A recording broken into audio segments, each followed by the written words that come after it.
Coming to you on an overcast, cloudy day here in the capital city of Kansas. Hopefully everyone and everybody's fence is still around after the thunderstorms and the wind from yesterday. Royals take it on the chin yet again. We're going to talk plenty of draft today. Yes, that is right. And already Brett Veach and the Chiefs are screwing up our timing for the show, so we appreciate that. As we've got lots to get to, Jake and Fulton Caster with you. Let us know your thoughts, Chiefs fans, Royals fans. I got a question for Royals fans that we're going to get to here momentarily. And it's not meant to be a combative one. It's just a simple, what do you think deep down inside, if you were given the truth serum, what the answer would be. We're going to talk a little college hoops with the transfer portal, all that kind of stuff. Eric Bossi, who is the absolute man when it comes to recruiting, 24/7 Sports, the guy in charge of the recruiting. We'll get to that coming up at the bottom of the hour. We'll hear from Brett Veach. He's supposed to be talking 7 minutes ago.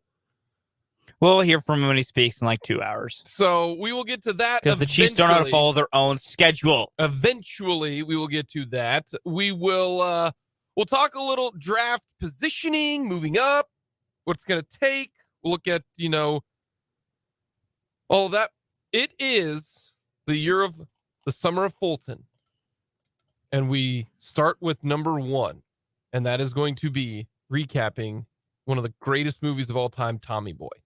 We will get to that. So we've got a lot to get to on this edition of Mic'd Up. Hit us up on our text line, 785-272-9429. Outside of Topeka, 785-272-9429. We start things off, though, with the Royals. And they did a very Royal thing. I'm going to start calling this the Royal, okay? All right. Did you go Royal? Did you go full Kansas City Royal? Which is get down early and make you frustrated and angry that you're already down 5-1. But yet, they go full Royal, come back, it's 5-3, where you're like, oh man, maybe, right? Maybe. Mm-hmm. And it's that false hope.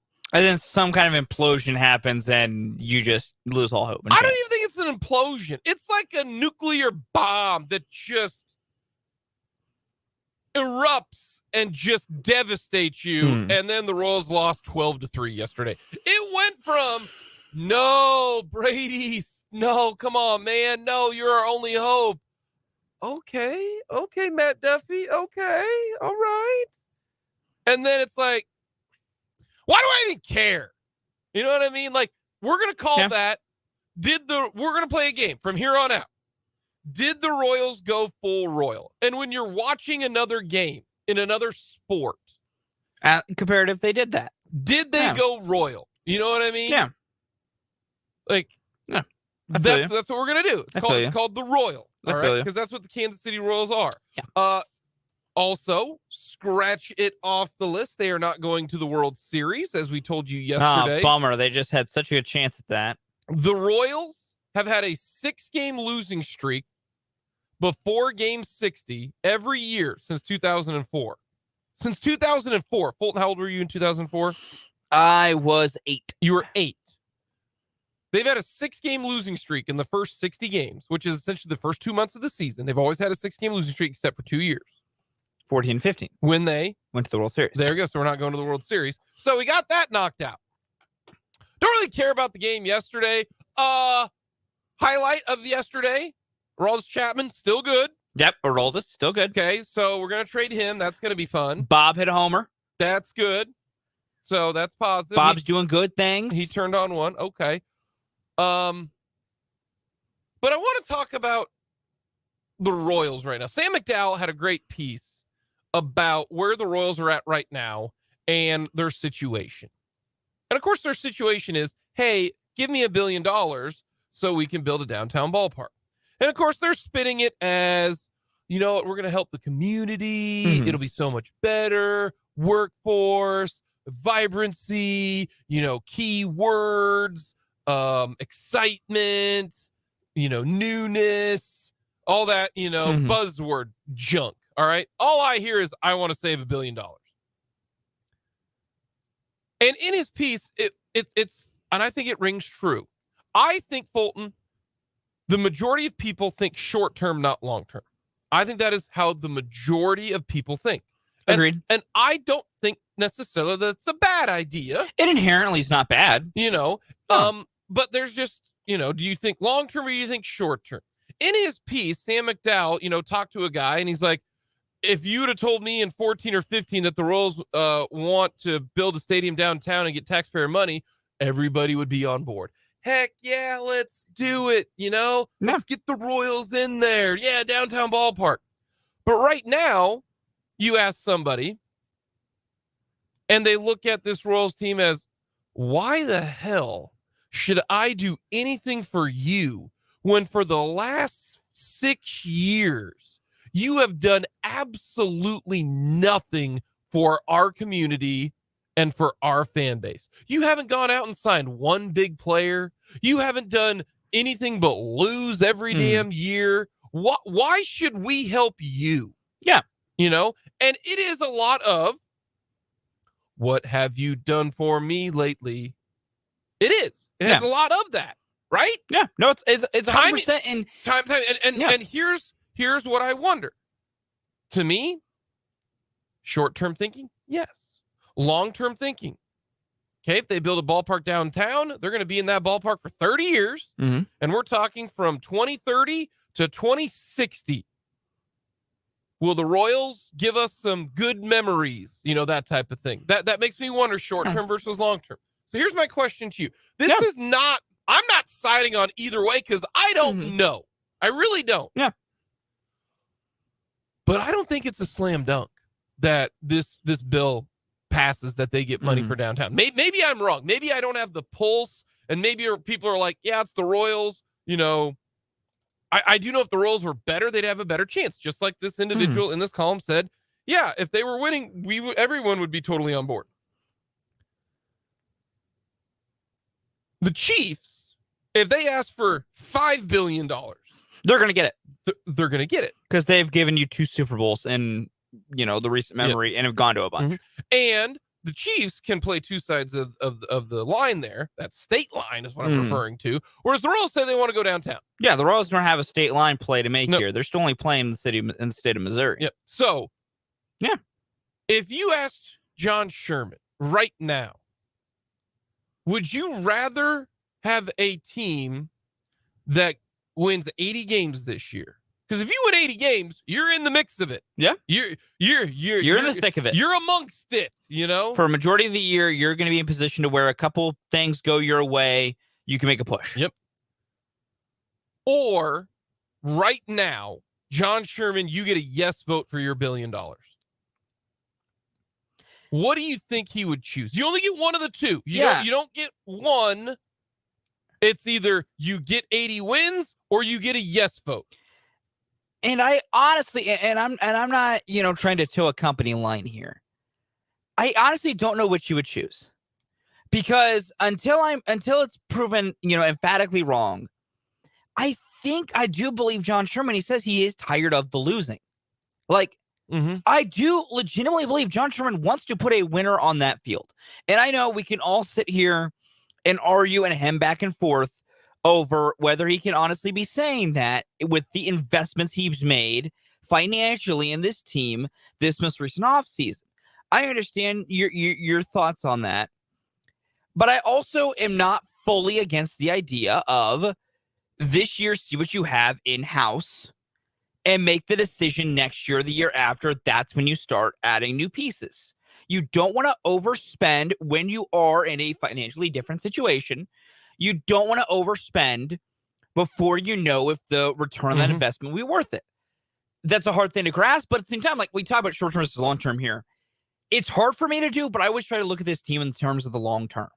The short-term is, it's really bad right now, and it hurts, and it is painful, and it is brutal. Bad. Trust me, any of you that listen to me on these airwaves know how much I think this is brutal right now.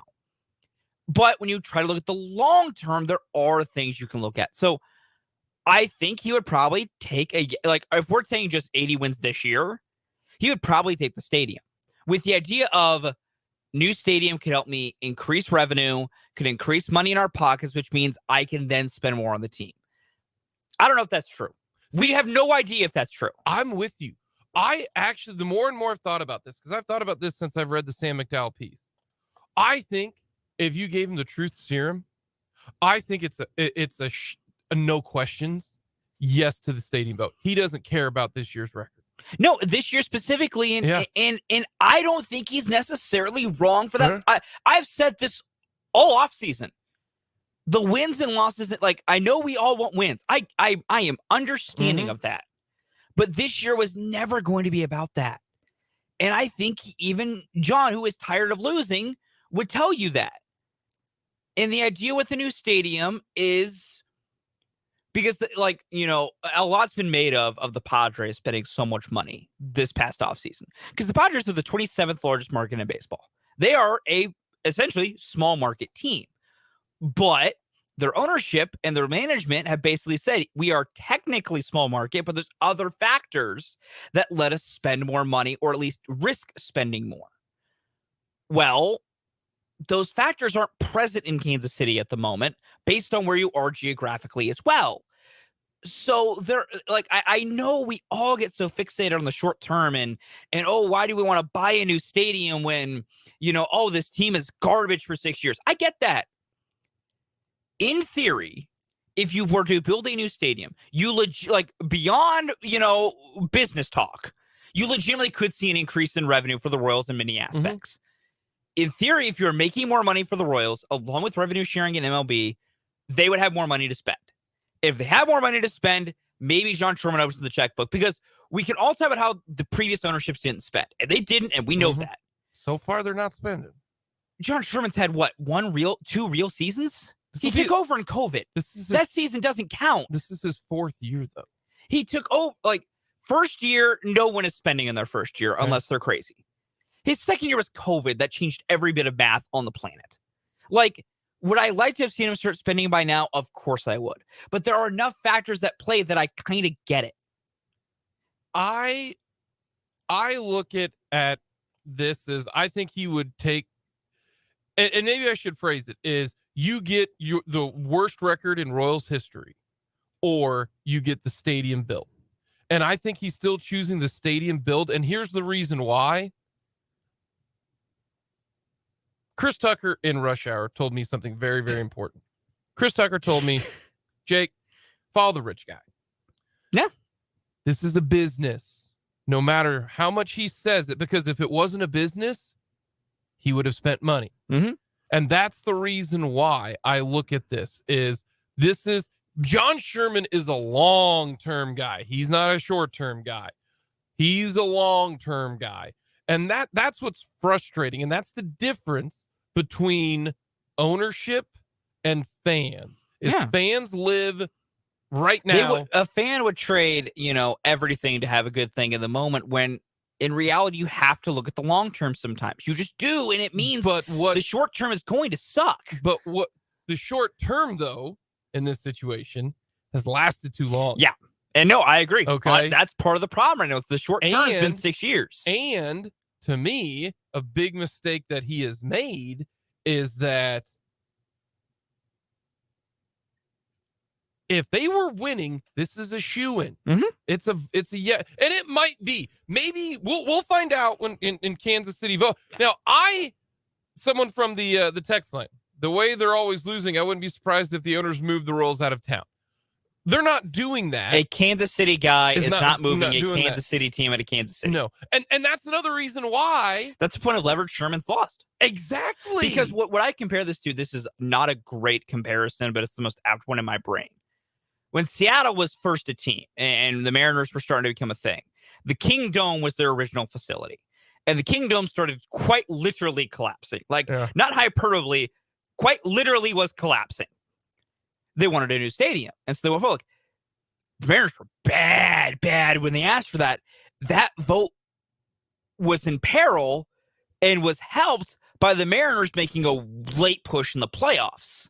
Like, but there was a legit threat there. Yeah. Seattle was going to lose their second team. They had already lost the Pilots after 1 year, which is still a hilarious situation. And they were on the precipice of losing the Mariners again because their ownership would leave. That, I think, is the thing Kansas City can rest on. Sherman ain't leaving. No. A Kansas City native guy through and through Not leaving. ain't moving the ball club out of Kansas City. He will find a way to make it work without moving the team. And I don't know. Maybe so many people are, hey, yes, downtown ballpark, great. But I know there's enough people out there who don't care about baseball. And the ones who do look at this and go, why should I help you out when you haven't helped me out as a fan for the last 6 years? Why should I help you out? You're worth $2 billion. You've got an investment group. It's not just you, John Sherman. It's an investment group. You've got a bunch of rich folk. You've got you, John Sherman, and you've got your rich, friends. All of those people, and that's to me why this is a question of will it happen or will it not? And they've got contingency plans of moving further up north in Clay County. I just know right now that the Royals, it is a disaster right now at One Royal Way. It is awful. You are not seeing, you are not hearing from any, and this is going to get into the public more so when this ends up maybe getting on the bill in July. Now, it doesn't affect us here in Topeka, but it is fascinating just to see where our baseball team, whom we've been the Royals radio affiliate for since the very first pitch in 1969, it's what John Sherman needs more than anything is this team to turn on the afterburners before the vote comes. Yep.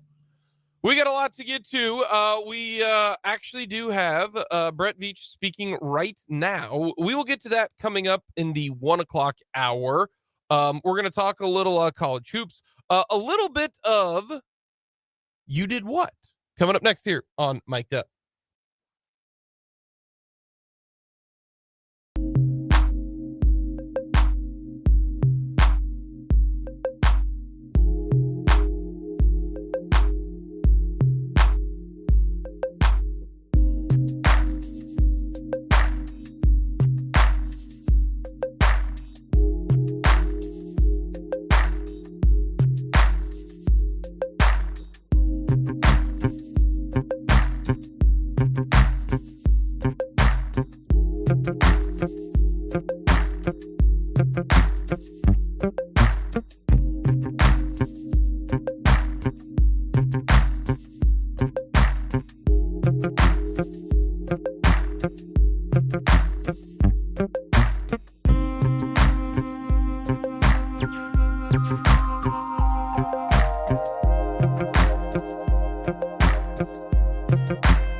a very brief edition of You Did What, and I saw this, and I was floored that in the year of our Lord 2023, you can go full Rosie Ruiz.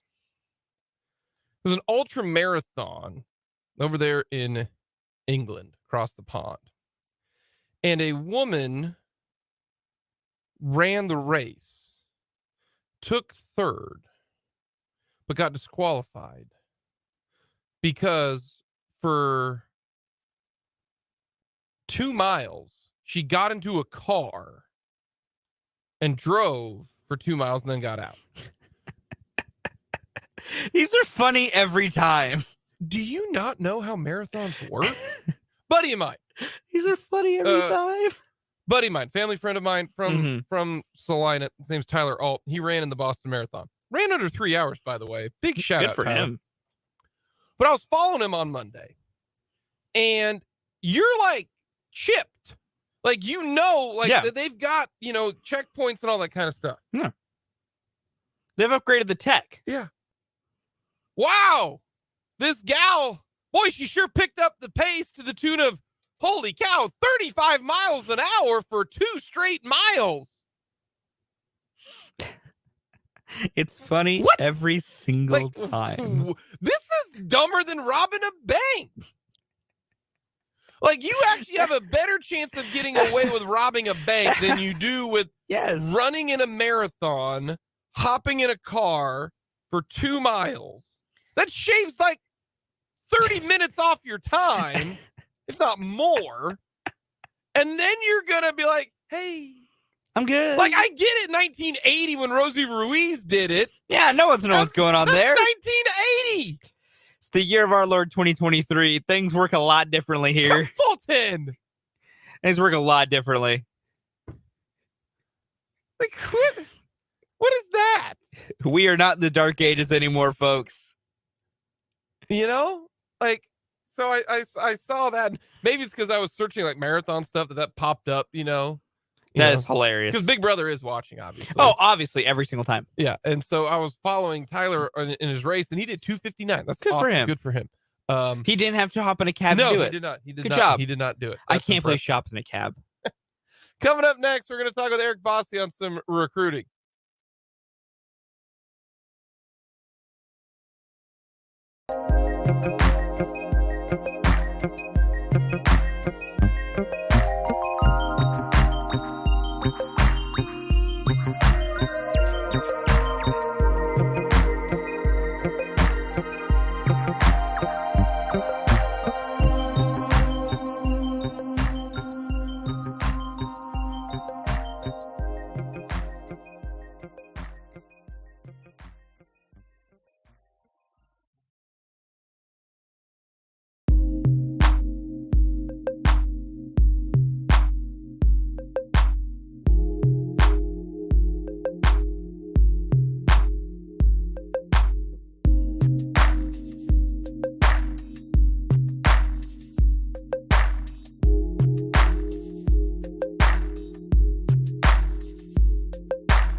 Talking Royals right now,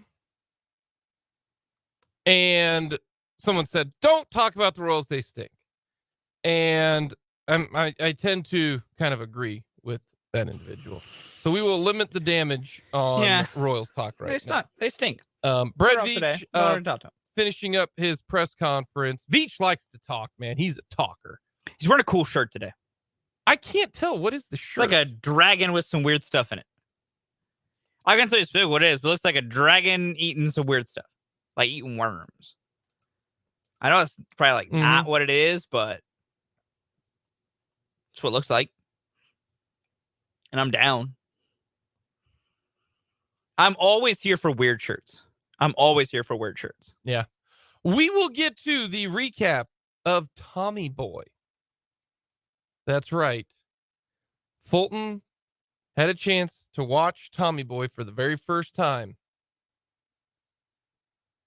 And we will get his recap coming up here to wrap up this hour here on Mic'd Up. We'll talk more draft coming up in the 1 o'clock hour. We will hear from Brett Veach at 1:30, little start bench cut. So we will get to all of that here on this edition of Mic'd Up. As always, hit us up on our text line, 272-9429, outside of Topeka, 785-272-9429. Let us know your thoughts as we inch closer towards the draft. But right now, we bring in the man who he knows college basketball recruiting better than any single person, maybe ever. He is Eric Bossy, National Basketball Director for 24/7 Sports. Boss, how are things going in this crazy, crazy era of the transfer portal, of guys making commitments? I don't know how you keep up with all this, man. First of all, thank you for the warm introduction. You're far too kind. But yeah, it's been hectic to say the least. It's like, we'll see what happens. The last 2 times I have done radio shows here, commitments that I've been waiting to post have broken. We're going on, and I've got one that I'm hanging on to, and I'm hoping it doesn't happen here in the next couple of minutes. We'll see what goes on. We won't keep you too long. Not anything local related. We won't keep you too long, but you're national. See, you're national. You're not local. You're a national guy. And here I was hoping that you had the Hunter Dickinson to KU news ready to go, fired up, ready to be fired off. Shucks. Yeah, no. I mean, just when it was starting to look like that thing's going to be Kansas or Maryland, which I still think they're the two best positions from what I've heard. We get the news of him announcing Kentucky and Villanova visits. And I think the Villanova visit was likely always going to happen, but the Kentucky one is a little bit of a wrinkle. How much of this whole, top tier, transfer portal guys, does NIL have an impact? Is it kind of is it almost like, hey, you know what? You can play at Kansas and we'll find out some way to get you this and you can play here. How much does NIL play a factor, or is it more so, hey, what puts me in the best spot for my future in the NBA? It plays a significant factor. Quite frankly, there are a lot of kids whose either parents or, heck, most of these guys have agents now, are just calling schools and saying, look, here's how much we've been promised other places. Can you match or beat it? And some schools can play that game. Some schools can play it honestly. Some schools just say, oh, yeah. I mean, some schools just say, no, we can't do that. Some recruits are a little more tactful with it and how they bring it up. There's some guys who are out there thinking, I need to hit this NIL for as much as I can because I may never be able to make this much money again because, the NBA is not promised to everyone. There's a lot of layers to it. And, I think everyone else has pretty much come to the realization at this point that we've effectively entered what is more or less free agency for college athletes. When it comes to the transfer portal, who do you think it benefits more, the player or the coach? And the reason I also say the coach is, look what Jerome Tang did. Jerome Tang had two guys and ended up going to the Elite Eight. Bill Self just kicked off everybody off his team, and he's going to get a whole new roster. It's benefited the coaches just as much as it's benefited the players. Is there one or the other that you think is the advantage? It's a two-way street, no question. And also, don't forget, Remy Martin was just a very big part of Kansas winning a national championship. So obviously, Kansas has benefited from the portal. They pick up Nick Timberlake yesterday. He should be a really nice piece for them. I think he's a very good player. Easily Big 12 starter material. It's a two-way street on it, and I would say it's probably still favoring the schools because we hear about all the transfers that do end up places, but there's a lot of guys who are entering the transfer portal and not finding a home or having to drop down levels because the interest level is not near what they think it is.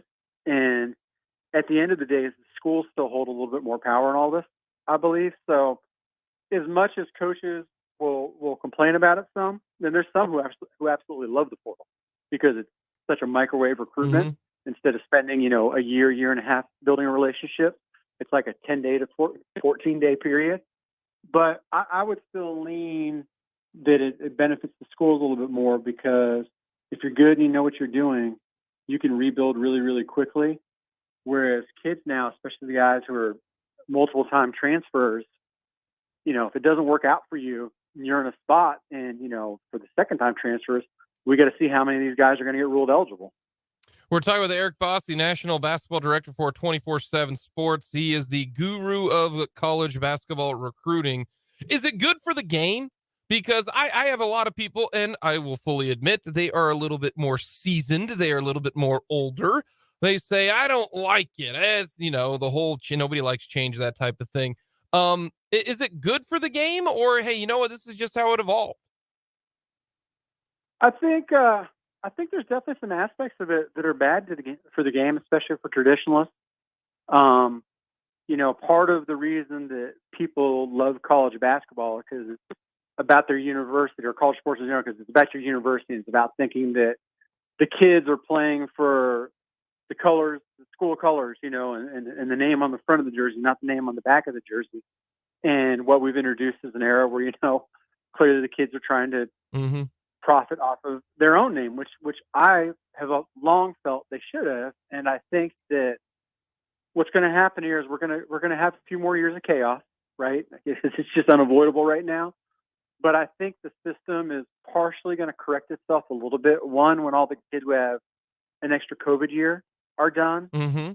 that'll shrink the number of kids in the portal a little bit.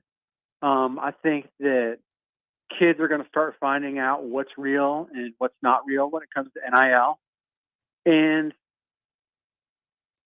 schools are going to get together and figure out a way to handle this a little bit better. And the thing about it is rather than just, the NCAA spent years just effectively sticking their head in the sand and saying, not going to happen, not going to happen, not going to happen. And then basically said, here it is with no rules.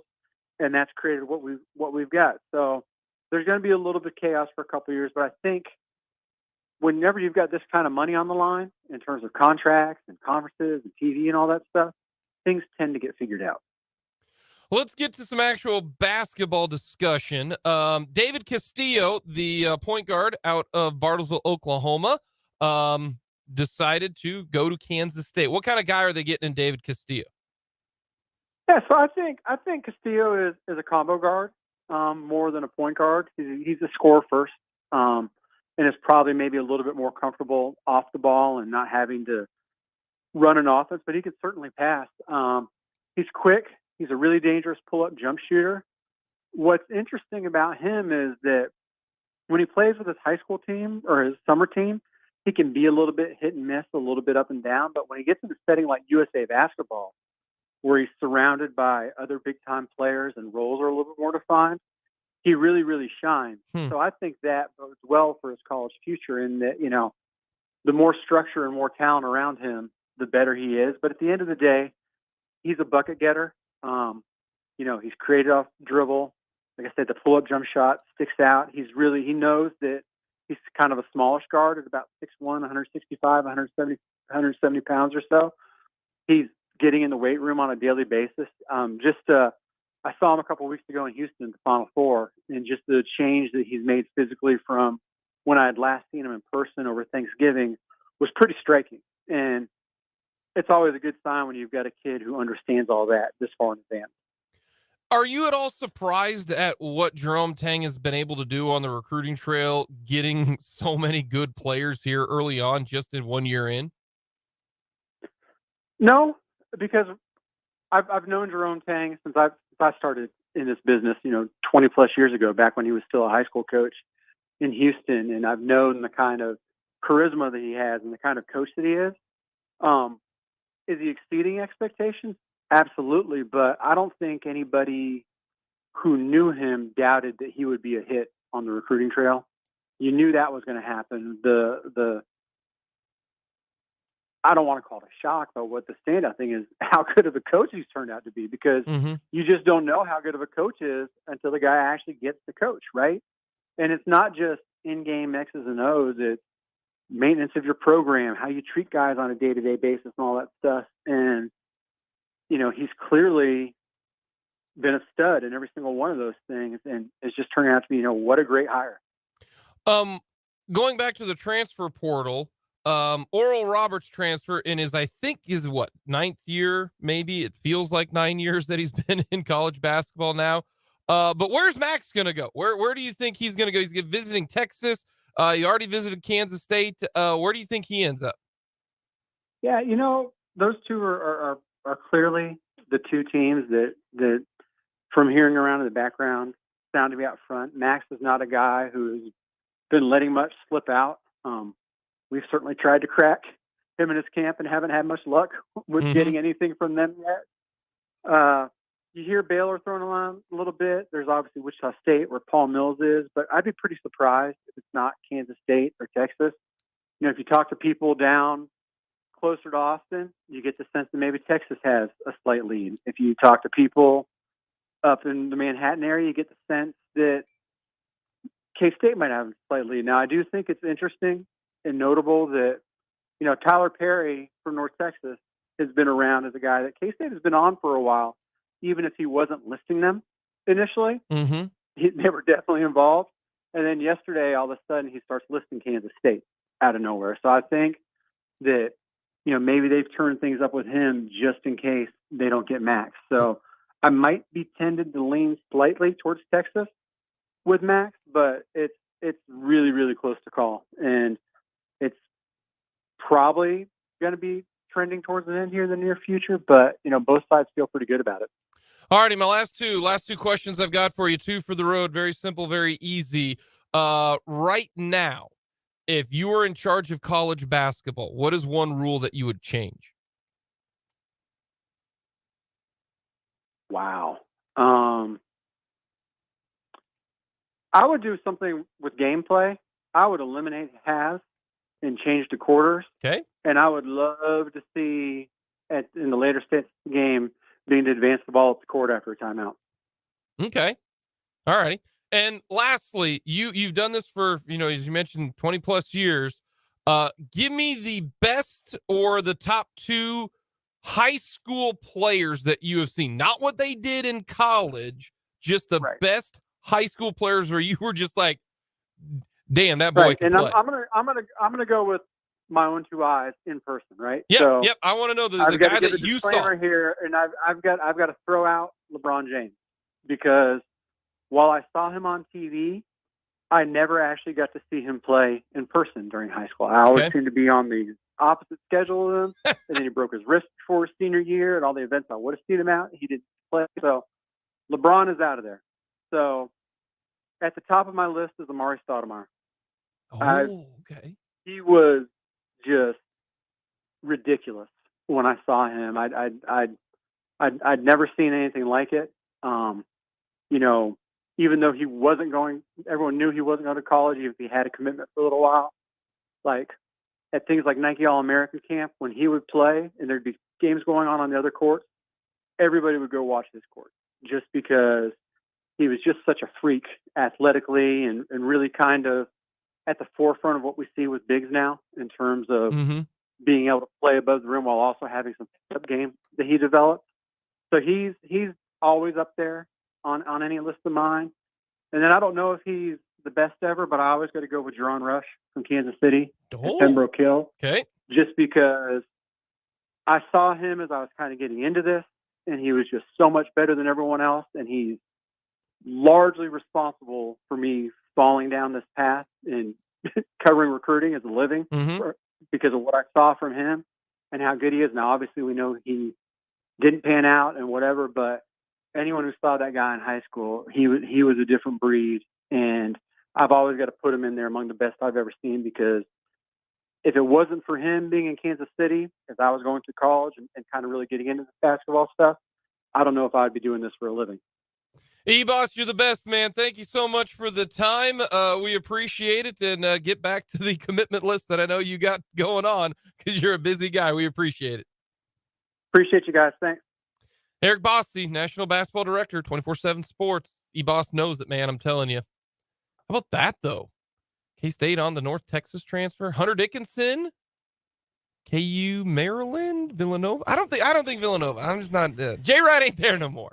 Yeah, I'm intrigued there. I'm not surprised he's going to have that visit lined up, but I don't think that's going to be the call. I really do feel it's Kansas or Maryland. Yeah. I always laugh like when people talk about like Amari Stoudemire or like imagine Amari Stoudemire playing at like the Butel Center. Like that's what Zion was, and he was playing with the private school, you know, and he's going up against like Rossville. Anyways, it's just really funny. Good stuff there from Eric Bosse. Coming up next, we recap Tommy Boy from our very own Fulton Caster.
1 week has passed, and your objective, you chose to watch Tommy Boy. I did. What did you think of good old Tommy Callahan and Callahan Auto?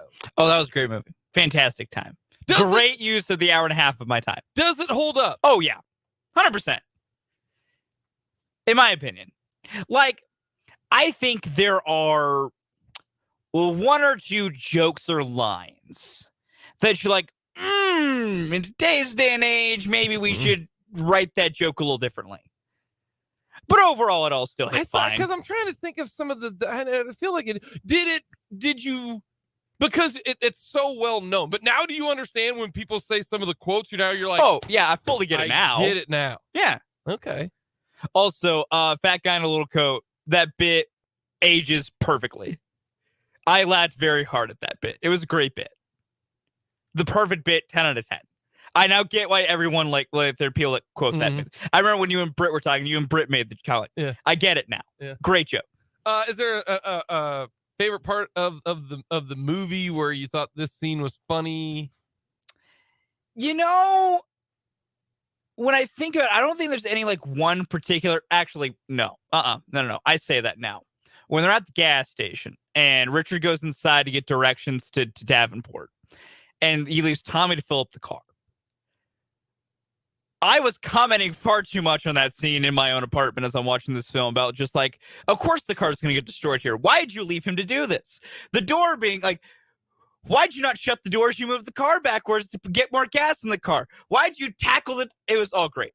And then the door falling off. And as we have now encapsulated and you did what did you do? Oh, that comes to mind. That was a great time. What'd you do?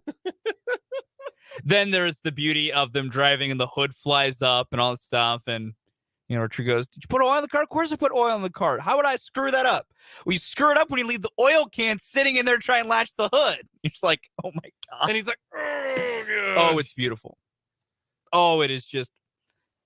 I had a feeling it was going to be good when in the first 12 minutes I had laughed out loud like 8 times. Yeah. Herbie Hancock. It's Herbie. Listen, I had not felt more seen with the joke of, a lot of people go to college for 7 years. They're called doctors. Yeah. I have never felt more seen a day in my life. There's just so many, like, the pairing of those two, Oh, it's great. Yeah. Get out of here, Tommy. Don't give her the whole weight room routine. Yeah, you seen the weight room anywhere. No, it's cool. I'll find it. Beautiful. It's a classic. Or Michelle, underrated character. Oh, fantastic. She is a queen. Yeah. We love Michelle. Yeah. All right, you spazoids. I know where you live and I know where you sleep. Your mothers will cry when they see what I've done to you. Oh, we love Michelle. Michelle's great. Fantastic. Oh, fantastic movie. I'm glad. So, good? Oh, fantastic. Okay. Beautiful. Absolutely wonderful. Awesome. All right, we got to figure out what we're going to do next. We'll get a quick timeout. We got a lot more to get to here on Mic'd Up.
Hour number 2. Thank you so much for joining us.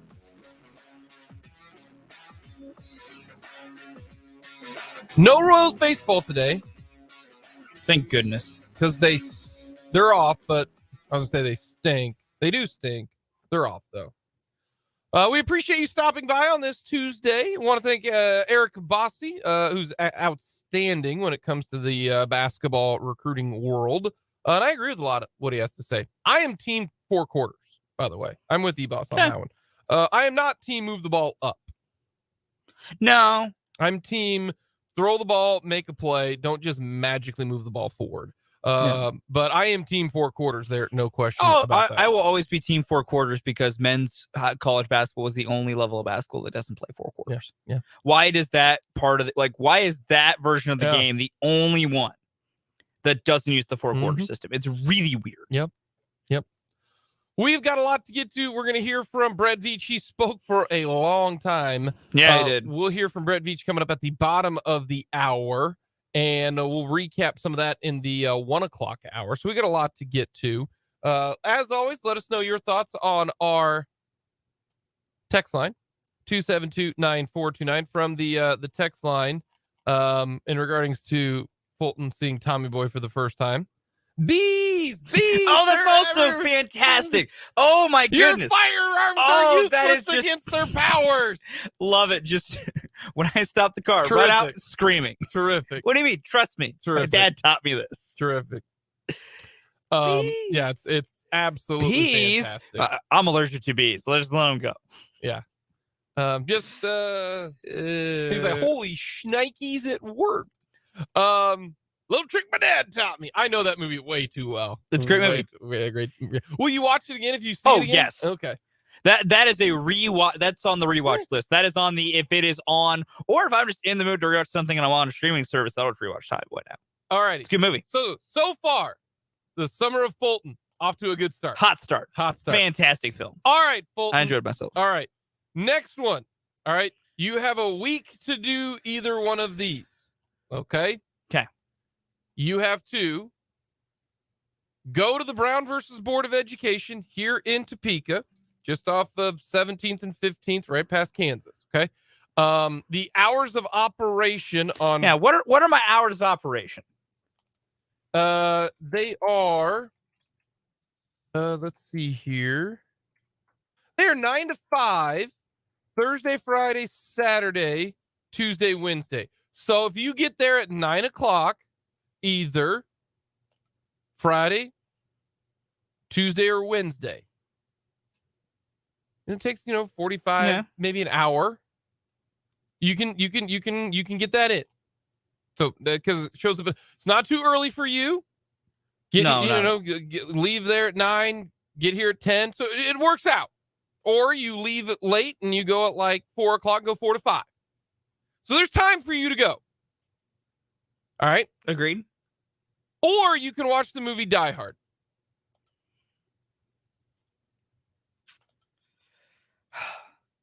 Watching movies is just fun. Just want to throw that out there. Correct. Watching movies is just fun for me. I know.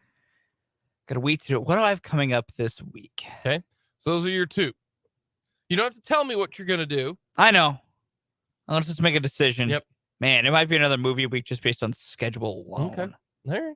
Okay. It's nothing personal on the Brown v. Board side. Just sometimes I have busy weeks. Well, I mean, if you got, on a, Friday or 9 to 5? Tuesday or Wednesday. Yeah. 9 o'clock in the morning to 10.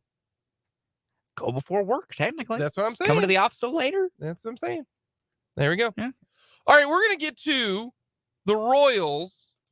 No, we're not. We're done talking about the Royals. We're going to talk about the Chiefs and what it would take for them to trade up. Okay? What would it take for them to trade up?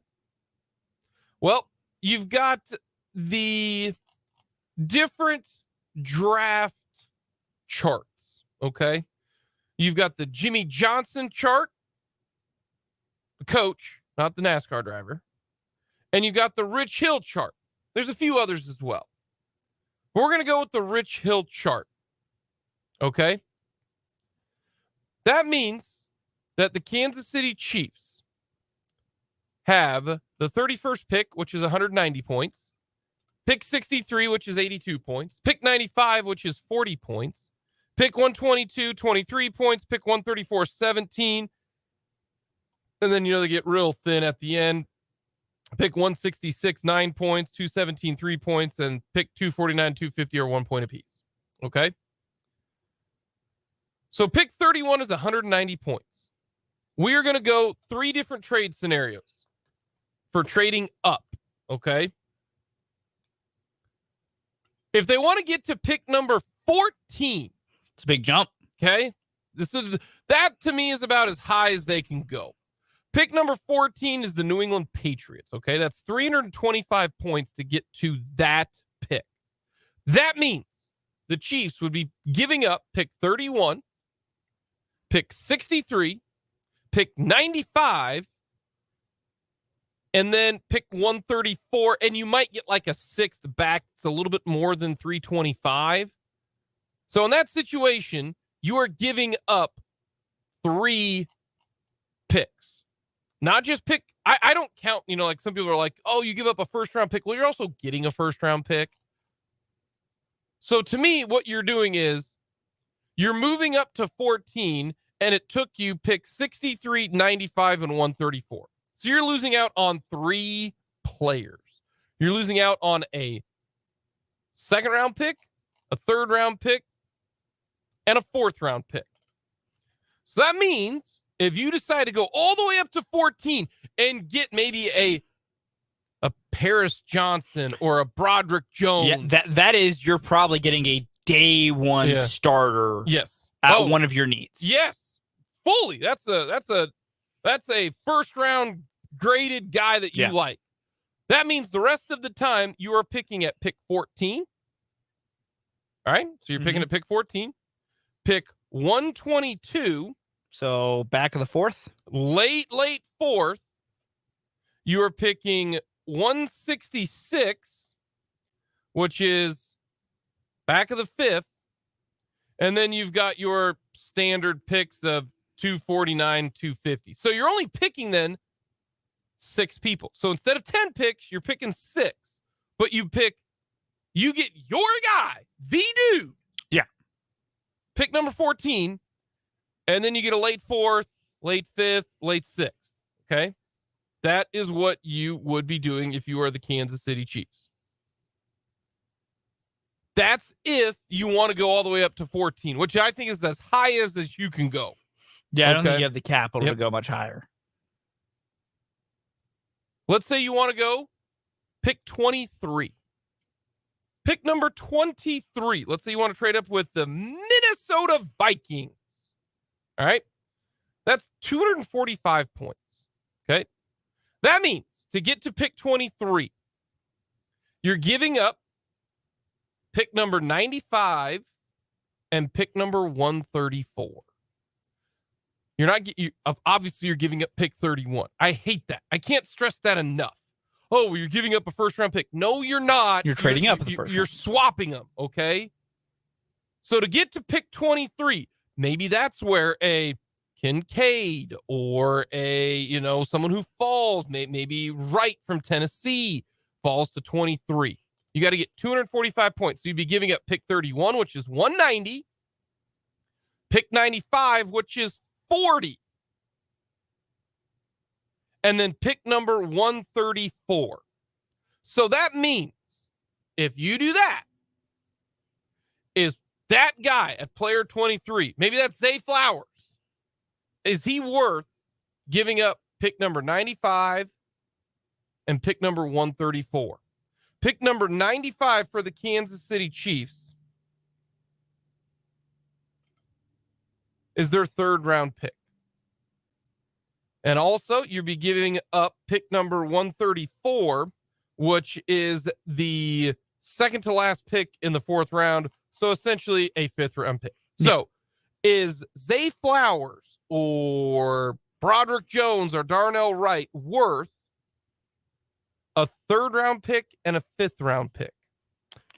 I'd argue yes, personally. I think now we're starting to get in because you still get pick number 63. You're still picking a 2nd rounder. You're still there. So I think now this is doable. I think that's where I've always said around pick 23. Yeah, that's striking distance. Is what you can get, just exactly what they did last year.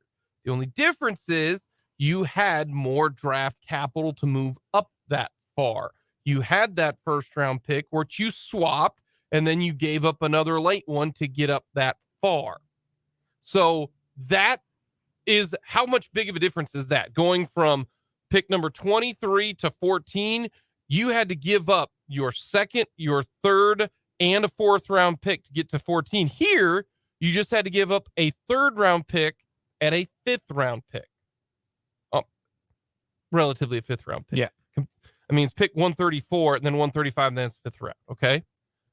Now, what if you just want, what if the board is talking to you? Talk to me. And all of a sudden it's down pick number 26. You're not going to trade. You ready for this? There's no way that the Buffalo Bills are trading with the Chiefs. No. There's not at 27. There's no way the Cincinnati Bengals are trading with the Chiefs at 28. Not a chance. No way. Not a chance in the world. So to me, you can either get to 26 or 25. Or stand pat at 31. Or stand pat at 31.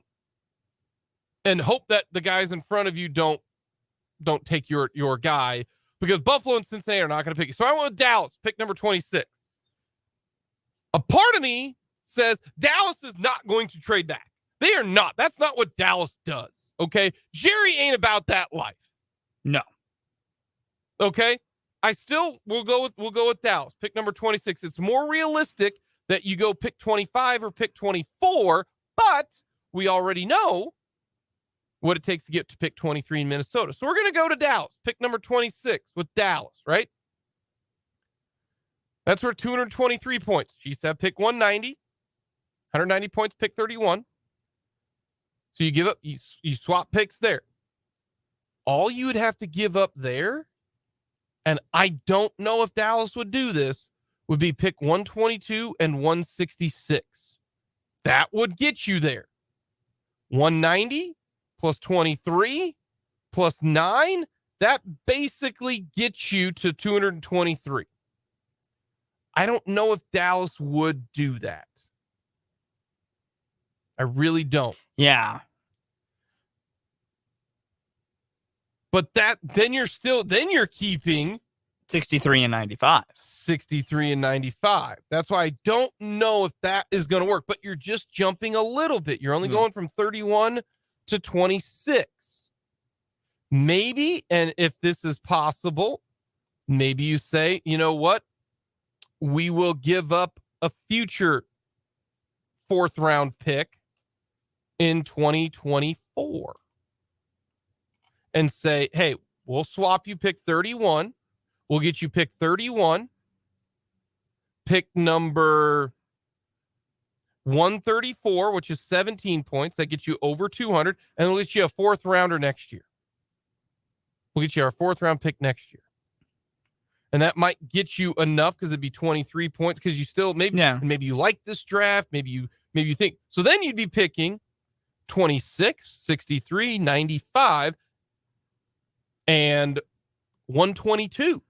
You keep your firsts, swap your first, keep your second, keep your third, keep your 4th because you gave up pick number 134, 166, and another 4th round pick next year. See, there are ways that the Kansas City Chiefs can move up in this draft because they've got 10 picks. Yeah, there's a lot of ways to make this math work. So and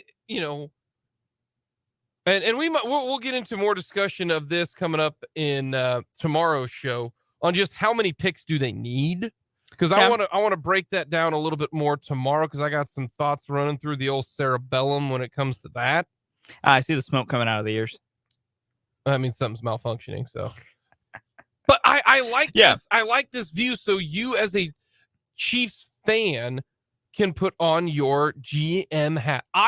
See the draft. To me, a lot of people, Brendan makes fun of the draft because all it is a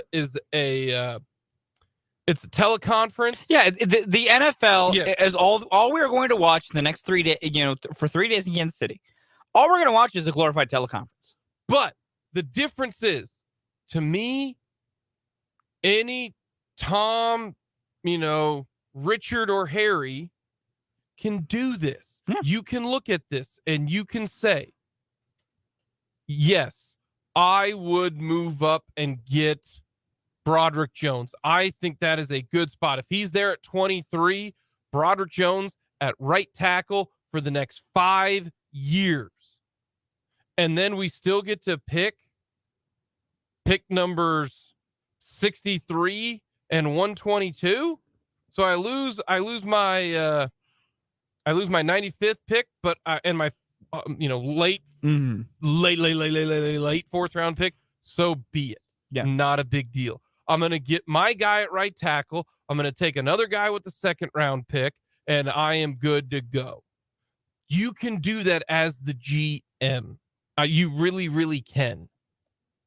That's why I think the draft also is such a captivating experience, but also the number one reason why.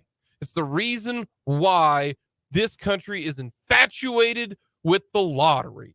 And I'm talking about like the actual lottery, where Powerball, the Mega Millions. Exactly. People love the unknown. They love that rush. They love the,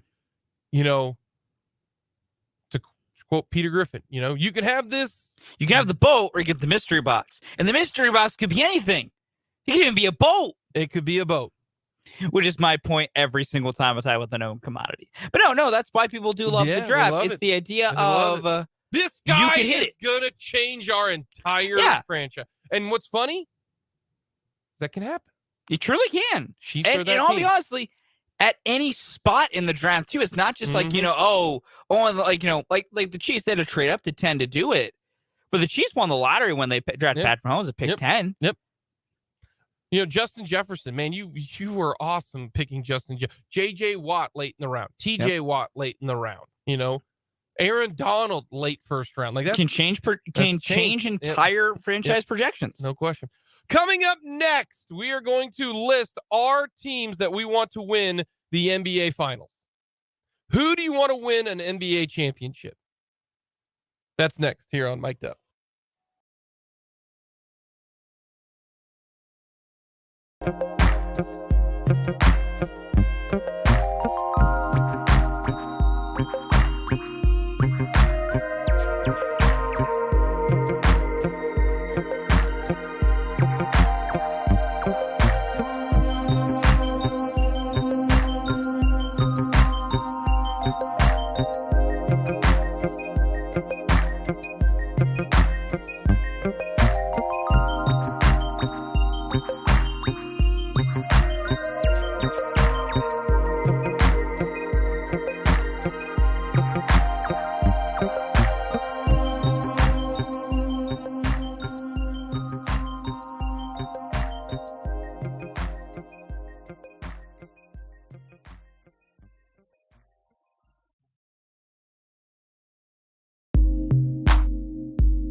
The list.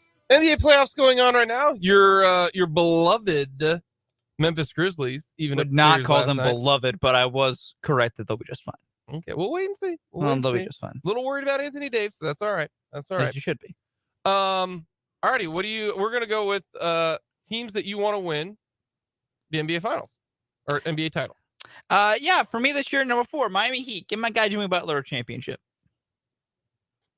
Give my guy Jimmy G Buckets. The G stands for gets a championship. Number 4 for me, Milwaukee. I like Giannis. I'm a big good one. I'm I a like big that. Giannis guy. If he gets another one, I'm all right with that. I like Giannis. I'll go with that. A lot of these teams, I'm not, like super. Oh, all enthralled of with. mine are either the team itself, just like things they've been through, or individual players that won Yeah, championships. yeah. I have no dog in this fight anymore. Number 3 for me, Philadelphia 76ers. Give my guy Joel a championship.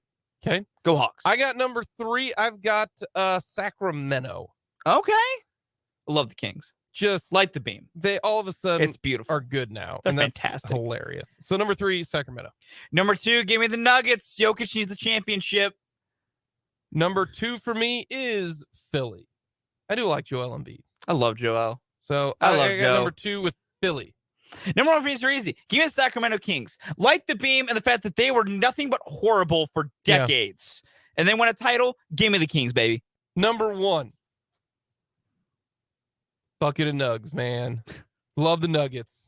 Give me the Nuggets. Yeah? I am not a fan of a bunch of these playoff teams. Don't care about Memphis. Don't care about I the agree. Lakers. Don't like the Suns. Not a Clipper guy. Boston, Atlanta, nah. Yeah. There's not 4 teams that I want to win, and those are the 4. I That's agree. about it. Coming up next, we're gonna hear from Brett Veach.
Today on All Things Draft, here's what he had to say.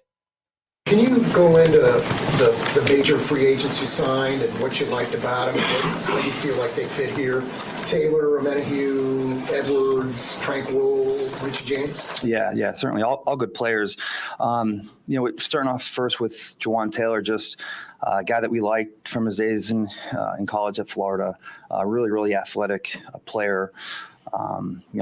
As we all know, he played right tackle in Florida predominantly. He had some snaps at left tackle, played right tackle in the NFL, but he's a guy athletically. I mean, he's long, quick feet, really, really efficient pass protector. And I think it wasn't a secret that once free agency started, a tackle was at the top of that list. And, we think we have great flexibility with him. He certainly wants the opportunity to play left, but I mean, if we were to draft a left tackle, I mean, we know what Dewan's tape looks like at right tackle there. So excited to get him. With Charles, having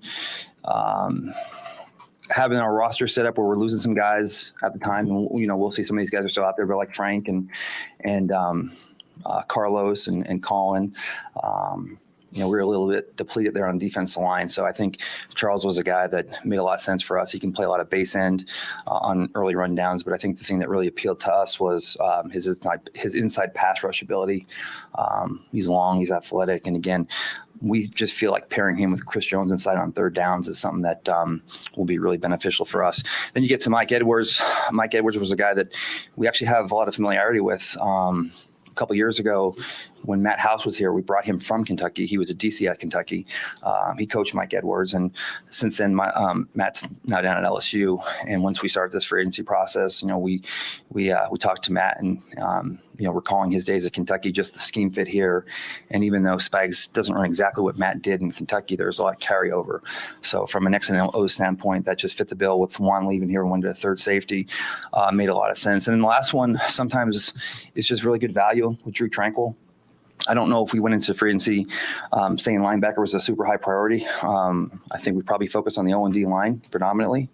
But then as free agency goes, there's always some guys that for some reason or the other are just out there and they're really good players. And we just picked up communication because Drew Tranquil actually has the same agent as Juju. So when we were trying to work through that Juju situation, once we congratulated Juju's crew and his team of agents, we were made aware that Drew Tranquil was still out there, and having had a lot of experience playing against him, knew how good he was, and a guy that can play all three positions. He can play Mike, he can wear the green dot and back up Bolton, can play some well, and he can play some on the line of scrimmage, great blitzer, great in pass coverage. So I think all three of those guys, four of those guys made sense for us, and I think they'll be really key additions. What about Richie James? Richie James too, and so again, he's got to play with Mike Kafka last year in that Dayball offense in New York. Versatile player, you can move him around a lot. Middle Tennessee State guy that we liked. Actually, I think a few years ago there was a trading deadline period when he was at the Niners. I think we actually tried to trade for him, one of those waiver wire cut day deals. But always liked the player. I think he's a versatile guy, and he also does punt returns too. And so we can take some pressure off of KT or Sky or whoever's back there. Just having another guy is something we think is a plus. Right. When it comes to the draft in totality, where do you see the value pockets in this year's class? I think it's a good defensive back class. I think there's a lot of corners. I think it's every year you go to the combine, you have a group of guys in one, a group of guys in two, and then usually they kind of work themselves up either, higher on a tier or lower on a tier. And it seems like all those guys in that second wave of corners went to the combine and ran 4.3. The numbers were crazy. These are all big, athletic, fast corners. I think it's a really good draft in the defensive backfield. I think there's depth late in the linebacker position. Tight end class is good. So I think it's on how you see the board, and every team will see it differently. And I think it may be viewed to some teams as really deep because those are if you need a DB, I think you think it's a really good class. And if you're pretty good at that position, you might say it's a thin class. But like every year, there'll be chances and opportunities to get guys in certain different rounds that make a lot of sense and get really good value on. So we just have to be on point with our board like we have been in the past. What do you make of just your wide receiver situation as it stands, and also just heading into the draft in this year's class there? Yeah, I think it's like a lot of these positions. I think you always are looking to get more talent and get deeper. There's a lot of players we like, and certainly MVS and Sky and Tony brought Justin Watson back, Richie James. So we have really good players, and we can certainly go out there and line up and win games. But I'd say the same about the offensive line, the defensive line, and the receiver position. We're always looking to get deeper and more athletic and more talented. So, we're happy with the guys we have, but like every team in this draft, we can find ways to make our team better. Greg, what led to Zay Flowers being able to do the workout with Pat? Obviously, Pat's been involved in the draft in previous years to some degree. How does that come about, and what do you feel like you gained with Pat's eyes even before the draft?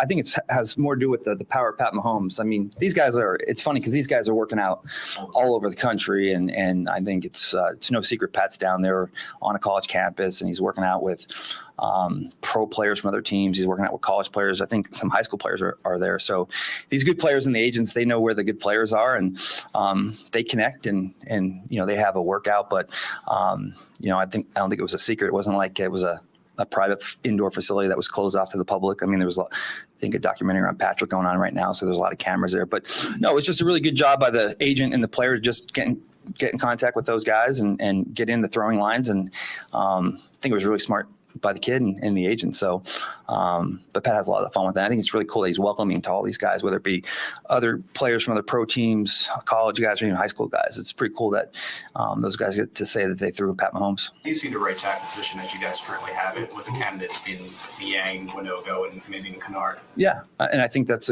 how we see it, Pete. I think we have a lot of hopes for Lucas, and he was a guy that actually won that starting right tackle position. Then he got hurt.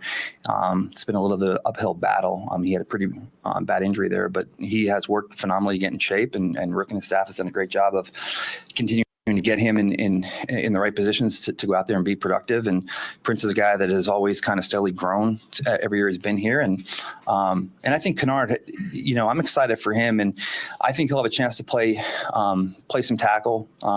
We certainly think he has flex, and he may end up being ultimately a better guard. He's played right tackle in the past, and he was a guy that struggled a little early on, but I think toward the end of training camp there and throughout the season, you guys probably don't get to see as much during the season, but he's, I think, grown rapidly over the last few months. And I know Coach Heck is really excited for where he is. So, and again, I think he's a guy that has flexibility, so he'll probably get reps at both guard and tackle there. But between those three guys, and we have three solid guys that can go in there and compete, and I'm sure we'll look to continue to add depth all across that offensive line. Brett, you haven't missed in previous drafts. It's safe to say that, but does that allow you not to be as conservative and possibly take some chances? I think it's a good question. I think we'll have a list of guys that we'll feel like we want to be aggressive on, and if it works out number wise, and I think we'll sit there in 31 and we'll have a few guys, and if they're there and we think it's in range, reasonable, where we're not giving up a ton, I don't see us trading up too high in the draft or anything like that. But I mean, if there's a guy that we really like and we're in that range, and we'll sit here in the next few days here and determine what range we feel is comfortable for us. We'll sit there and potentially make that move, and we'll be content with staying there. I'm sure there'll be a good player there at 31, and then certainly be open to trading back if all those guys that we had in mind are gone. So I think we'll kind of see how it goes, and these things change so quickly and so fluidly. I mean, but I don't think we'd be opposed to being aggressive if we felt the player warranted. Brett, you've got the deadline coming up on Clyde. Do you anticipate exercising that or no? We have some time here. We'll see. I just think we'll go through the draft, and we'll handle our business and just make smart decisions like we always do. I don't think we've reached a decision on anything yet, but safe to say that once we get through the draft, we'll look at our board, look at our off-season business that we have to attend to, some different players, and contract stuff, and we'll handle all of that after the draft. With everything that you've done with Spag over the past few years, now adding Joe Cullen into the mix, what are the traits that you like to see from defensive linemen, whether it's this year's class or just in general? And I guess how much is versatility high on the priority list? Yeah, the versatility is high on the list on really all across the board on both sides of the football at every position. I mean, guys, receivers that can play inside and outside, and tight ends that can be difference makers in the pass game, but also block. And as you mentioned with Steve, I mean,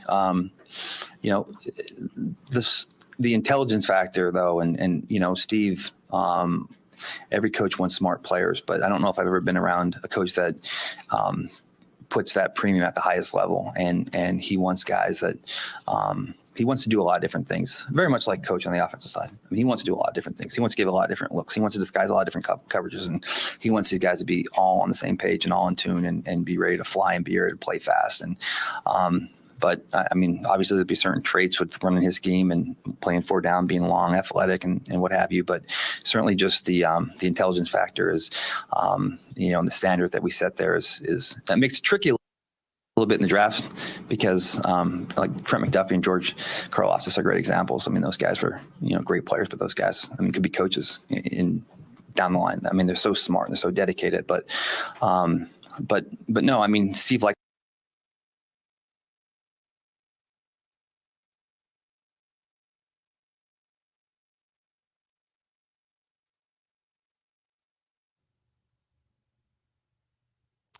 Having some technical difficulties with our press conference from one Brett Veach. The audio just decided to stop. Technology's awesome, isn't it? It is. Well, we're going to take a quick time out.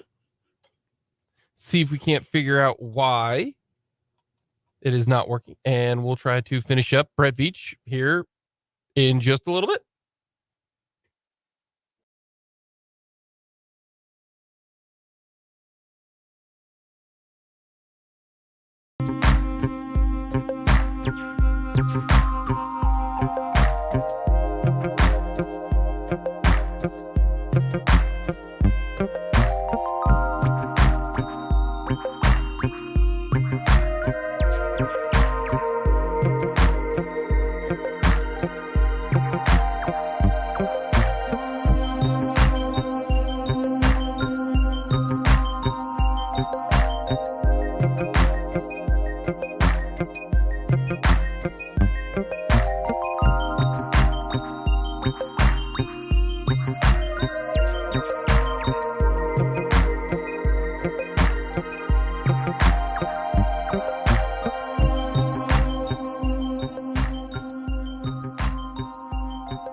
Have taken over the 580 studios right now. The Gremlins have gotten in and started to destroy audio files here at the 580 studios. Fulton, did you forget to put the anti-gremlin spray on the computer? See, I thought that was Brendan's job to put the anti-gremlin spray on the computer. Classic case of miscommunication. Classic case. Absolute classic case. Speaking of, this is entirely a segue moment here. Speaking of Gremlins, is Gremlins not a great movie? It's entirely off topic here. We brought up Gremlins now. What's your opinions on Gremlins as a film? Because we use the word a lot. So I haven't gotten your opinion on Gremlins yet. I didn't think it was a good movie. Okay. I didn't think it was terrible. Okay. I just thought it was weird. I mean, I think that's accurate. You know, like I'm just, you know, kind of, well, Gremlins, you know, I ain't gonna go to bat for it, but it's not awful. It is kind of what it is. If it's on, I'm not watching it. Like if Gremlins pops on, I'm not gonna be like, ooh, yes, stay on Gremlins.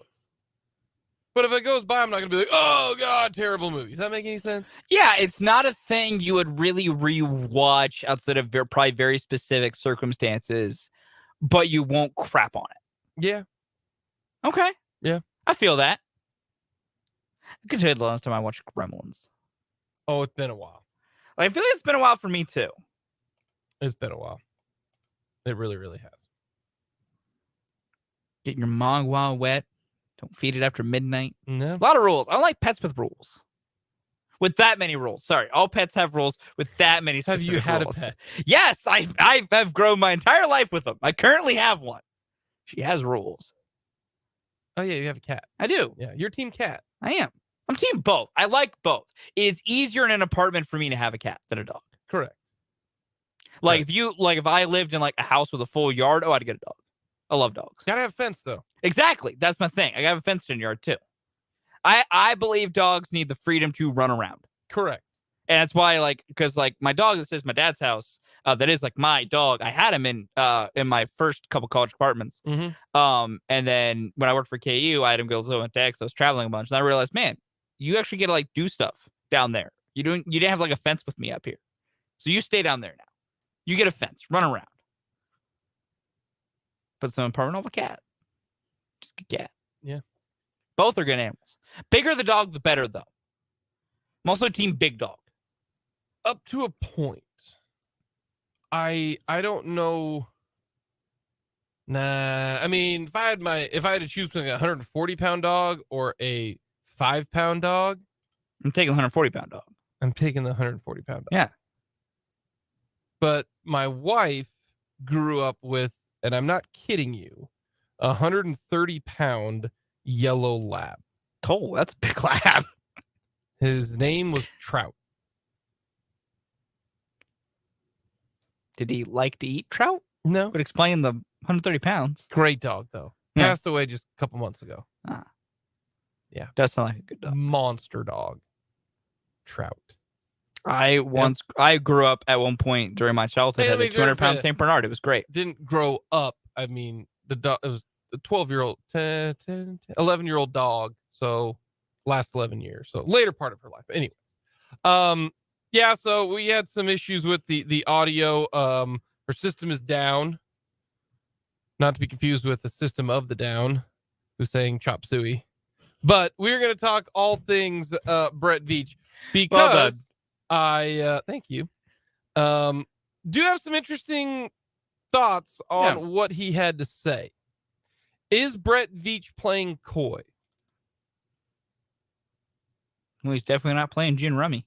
You know, is he playing coy with? That was bad. I'm sorry, everyone. That was bad. I'm sorry. I went over that. Good one. job. That was bad. I apologize. That was horrible. He mentions what he likes and where the depth is in this draft. Also, I think it's interesting at the right tackle spot. Could he be more aggressive? What about Clyde? Traits of the D line. We'll also try to get to the last. There's about 8 minutes left of Brett Veach's press conference. He spoke for a long time, but some of the questions you can kind of whittle out, if you will. Yeah. But we'll try to get to that coming up in the 2:00 hour. We do have an edition of Start Bench Cut. We will get to that. And we'll try to get if our systems all continue to work here at the 580 studios. So that'll be coming up in the 2:00 hour. The draft is a week from today. We will be on location in Kansas City on Thursday and Friday for the draft. That is what's going to happen. We'll be on location. So at this time next week, we will be Radio Row at the draft in Kansas City. They say 300,000 people are going to show up to Kansas City for the draft. It's a lot of people. Yeah. It's a lot of people. I think it's going to be fun. I think it'll be a great time. We'll talk Veach. We'll hear from Veach. We'll get to all of that coming up in the 2 o'clock hour.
Into hour number 3. Thanks for stopping by. Jake and Fulton Caster with you. No Royals baseball today. We're going to get to a little start bench cut. We've got that coming up. We're going to recap what Brett Veach had to say. If you missed any of that, we're going to play, because we had some technical difficulties, the final 8 minutes of that press conference that Brett Veach spoke today. We'll recap some of that, because there is some stuff that we need to get to that he had a chance to speak on. So we'll get to that to finish off this edition of Mic'd Up. Hit us up on our text line, 785-272-9429. That's 785-272-9429. Let me know and let us know your thoughts for the Chiefs and the draft coming up. If you missed anything, you can head to our website, 580www.com. We had Eric Bossi on to talk all things recruiting. But we want to get to Brett Veach. Brett Veach wrapped up his press conference before the draft, which is a week from today. But here's what Brett Veach had to say to finish up his press conference. Brett, Sam asked you a minute ago about wide receiver in general, but Kadarius Toney, what are your expectations for him? What do you think his ceiling is, maybe this year at least? Yeah, I mean, he's down there with Pat. He's one of these guys that we're down there throwing. I mean, talent-wise, it's up there. I mean, he's really good. I mean, he can do anything. He's predominantly been a guy that is a slot receiver, returner, runner, gadget guy, if you will. But I don't know if there's a limit on his game, because he has a vertical game. I think we've seen it just a little in the Jacksonville game, the regular season Jacksonville game. You know, his time in college, I don't know if they were a team that pushed the ball vertically down the field, and then his time early on in New York, I don't know if they were a team that really vertically pushed the ball down the field. So, I mean, it's a fair question to say, has he ever played with a quarterback that likes to push the ball down the field? Now, we got him in here middle of the season, and so there's only so much you can do with him. But I don't think he's limited to a specific role, and it'll just be a matter of, like it is with all these players, just staying healthy and getting through camp. He's extremely smart, though, so it's not going to be anything grasping ideas or concepts. I mean, this kid is really smart. We were surprised by how quickly he picked up. I mean, some guys it takes a year or two, but I mean, now we condense it because we were in the middle of the season. There's only so much you can do and get him on board with, but he picked up that stuff really easy. So, I mean, listen, we have a lot of high hopes for him. I mean, he was a first round pick for a reason. There's a reason why we traded him, and we felt like he was first round talent. So, I think if he stays healthy and continues to just build that chemistry with the coaching staff and with Pat, which I think he's doing a great job at, I think the sky's the limit for him. Brett, one of the last steps is the pre-draft visits, bringing guys in. I know sometimes it's for medical or for obviously answers that you want to get, but what do those visits do for you guys in terms of maybe that swings a guy closer up the board, or obviously you might have an answer where you sort of take him off the board. Can you generally go through why that last step is needed? Yeah, and Nate, I think the first part, I think you hit on. Most of these guys we bring in, they weren't invited to the combine. The great part about the combine is you get to interview the guys, you get to work them out. But I mean, they go through pretty extensive medical. The guys that don't get invited, you don't really have anything. You don't have any updated imaging on them or MRIs, X-rays, what have you. So all these guys that we think are draftable prospects, I think first let's bring them in. But then there's also a handful of guys that we liked and maybe we just didn't get a great first impression on when we met with them at the combine. So we like to spend that time to just cross our T's and dot our I's. And there's been times where, we bring guys in and we weren't comfortable with them.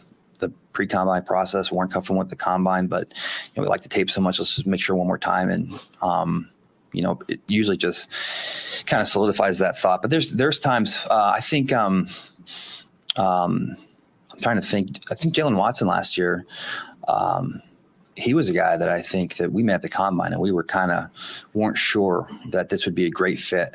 But we liked him and we wanted to bring him back in. I think we had the combine medical on him already, but he was a guy that we brought back into the facility last year. And both my staff and the coaches kind of did a 180 on him. Like, this kid you take him out of that combine environment, he had a chance to kind of just relax. And, he's been through a lot in his career trajectory, but that was a great example there where I don't think we were comfortable drafting him in any round after the combine. We brought him in here, and I mean, it was just a completely different story. We fell in love with the kid, and we're super excited to draft him, and he's done a great job for us. So, I mean, it's one of those things, just let's be sure on the guys that you like, and it can go in both ways. It could maybe potentially take a guy off the board, but also could put a guy back on the board. Well, with what happened to the 49ers in the playoffs with their quarterback situation that I don't recall ever happening, do you think that that's going to cause, or you'll see more GMs looking at handling that position differently?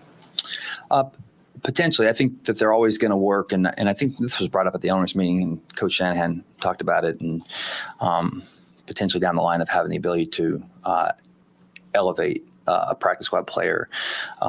So I think one of the things that was being discussed is if teams that carry two quarterbacks, they're going to have a practice squad guy that is dressed game day. And if there is an emergency where both quarterbacks can't come in, that you can elevate a third quarterback. I think there'll be a lot of league discussions about that. I certainly don't think that that's a position that the league wants teams to be in. I think teams are going to formulate their roster, though. I don't think that and I think Kyle said this at the owners meetings. I think that if you have a really good fourth running back or fifth tight end, you're not going to keep running backs. You're not going to keep another quarterback just on the thought of a once in a shot in the moon here, like what happened with the Niners. I think Kyle was right in saying that teams aren't going to formulate it. I mean, they're going to put their roster together to give them the best advantage, week in and week out. And I don't think, the thought of losing two quarterbacks in the same game is something that probably coaches or GMs they're probably going to just go against the percentages of that happening. So I think teams will continue to do what's best. Now, listen, if you have a good young prospect that you want, like, for example, you have a veteran, but you have a good young prospect. We were like that last year, where thought it could be Chad Henney's last year and weren't sure, but we think Shane has a lot of developmental upside. So you keep those guys, but teams that just have a clear cut 1 and 2, I don't think teams are just going to start keeping third quarterbacks and cutting a really potentially like a Najee Johnson last year or Cochran last year. I think teams are going to keep those guys and they can be players. So, but I do think, though, that's at the league level now. And, I'm sure that this will be something that's on their radar, and it could get worked out with something as simple as just a practice squad player being able to suit up and be ready if needed. PJ. Brett, y'all brought a number of guys back from last season. Have there been any talk of Jarek, and kind of what's the plan for the running back going forward? Yeah, I think there has been some talk with Jarek, and he's certainly a guy that we love and greatly admire. And I think this follows a similar trajectory as last year, where I think Jarek just likes to take his time and make sure that he's ready to go, both physically and mentally. And I think the timeline last year was right after the draft, where we were able to get with him. So I think once we get past next weekend, I think we'll double up with a lot of these guys that might still have a chance to be on this roster. Todd, last question. I was just curious if you could take me inside the process, because you guys are used to drafting late in the first round, right? So you're at the mercy of the other teams. When do you start laying the groundwork for conversations with other GMs about, can I get up to 15? Can I get up to 21 and that kind of stuff? And do you ever have to give assurances like, hey, do you have to tell them who you're going up for or anything like that? Like, just what's that conversation like when you're trying to move around? Yeah, typically what we do is, like, for example, this year at 31, I think we'll find a range of, where we think we'd be comfortable moving up. We'll kind of highlight a few guys that we think if they fall to a certain point, they'd be worth it. And then we'll figure out, last year, for example, we moved from, I think it was 30 to 21 or 22. I don't know if it was a 3 and a 5 we gave up. So I think we started looking at those values, and the charts are never completely accurate, because some teams may be willing to take a little bit less. So I think what we do is we'll probably give or take 1 or 2 on each side. We'll get to a range, so call it 30 to 20. And then maybe from teams 18 to 30, we'll just call and say, prior to the draft, what would you be thinking on draft day if you were not comfortable with, or if, I shouldn't say not comfortable, but what would you be thinking on draft day if you wanted to move out of that pick? We like to have those conversations ahead of time so that teams aren't on the clock and then they're trying to tell you what you want. And then you're trying to say, well, you're using the Cowboy board, we're using the Cardinals board, and you're using the Detroit board. So these teams all have different boards. And so we reach out, and like I said, we'll get, we'll touch base with the first, 10 teams, 12 teams in front of us. We'll, our guys will call their guys. We'll have a communication on who's using what board. And so that when we get to that pick, we've already had discussions with teams 18, 19, and 20, that if we get there, they're using this board, and this is what they would want, and this is what we can expect if we wanted that. So it's not like trying to figure out, again, what board and exactly the numerical count they're using, because then, things happen quickly here, so you have to be prepared. So we do a lot of this on the back end, and usually that's most of the time we spend Mondays and Tuesdays and Wednesdays before the draft, just making sure that teams know that we're interested, either trading up or trading back, and we know the teams that are interested in trading down, and we know exactly what they want and what board they're using. That is Brett Veach speaking to the media today. That last question gave you kind of a peek in how the sausage is made there. They do their research Monday and Tuesday on what it's going to take. Now, this could all be a smokescreen. Never believe anything you hear the week before the draft, that type of thing. But he just said, hey, around 20 to 20 or 20 to 30 is, kind of where we look that we might be able to move up, right? Yeah. We gave you in the 1 o'clock hour what it would take to move up if you use the specific type of chart. Now, he is 1000% correct. They might be using one chart where pick number 31 is not worth 190 points. It's worth 120 points. Or pick number 31 is actually worth 230 points instead of 190. It's kind of a big deal. Why is that a big deal? Because that could be the difference of a third round pick. So Chiefs call up, pick number 20, be like, hey, hey, Schneider, up there in Seattle. What would it take for us to get there? What are you looking for? Well, we're gonna want to swap first round picks, and then we'd probably do this. So that's what it would take. You just heard him. It took a first, a third, and a fifth to move up from pick 30 to 21 last year. So nine spots up, which is not a surprise when you think about it. Okay, if you move 9 spots from 31, you're going to go all the way up basically to 22, 23. And as we discussed, if you want to move up to pick number 23, it's going to cost you a swap of your first round pick, your third round pick, pick number 95, and a fifth round pick, which in this situation was pick number 134. Well, 134 is the second to last pick in the fourth round. So basically the first pick in the fifth round. Okay. Honestly, that stands to reason what the Chiefs would have to give up to go from 31 to 22 or 23. It's 9 spots. Pretty self-explanatory. So you kind of have an idea of what it would take to get up there. I thought that was interesting. Just there at the end on how the sausage is made.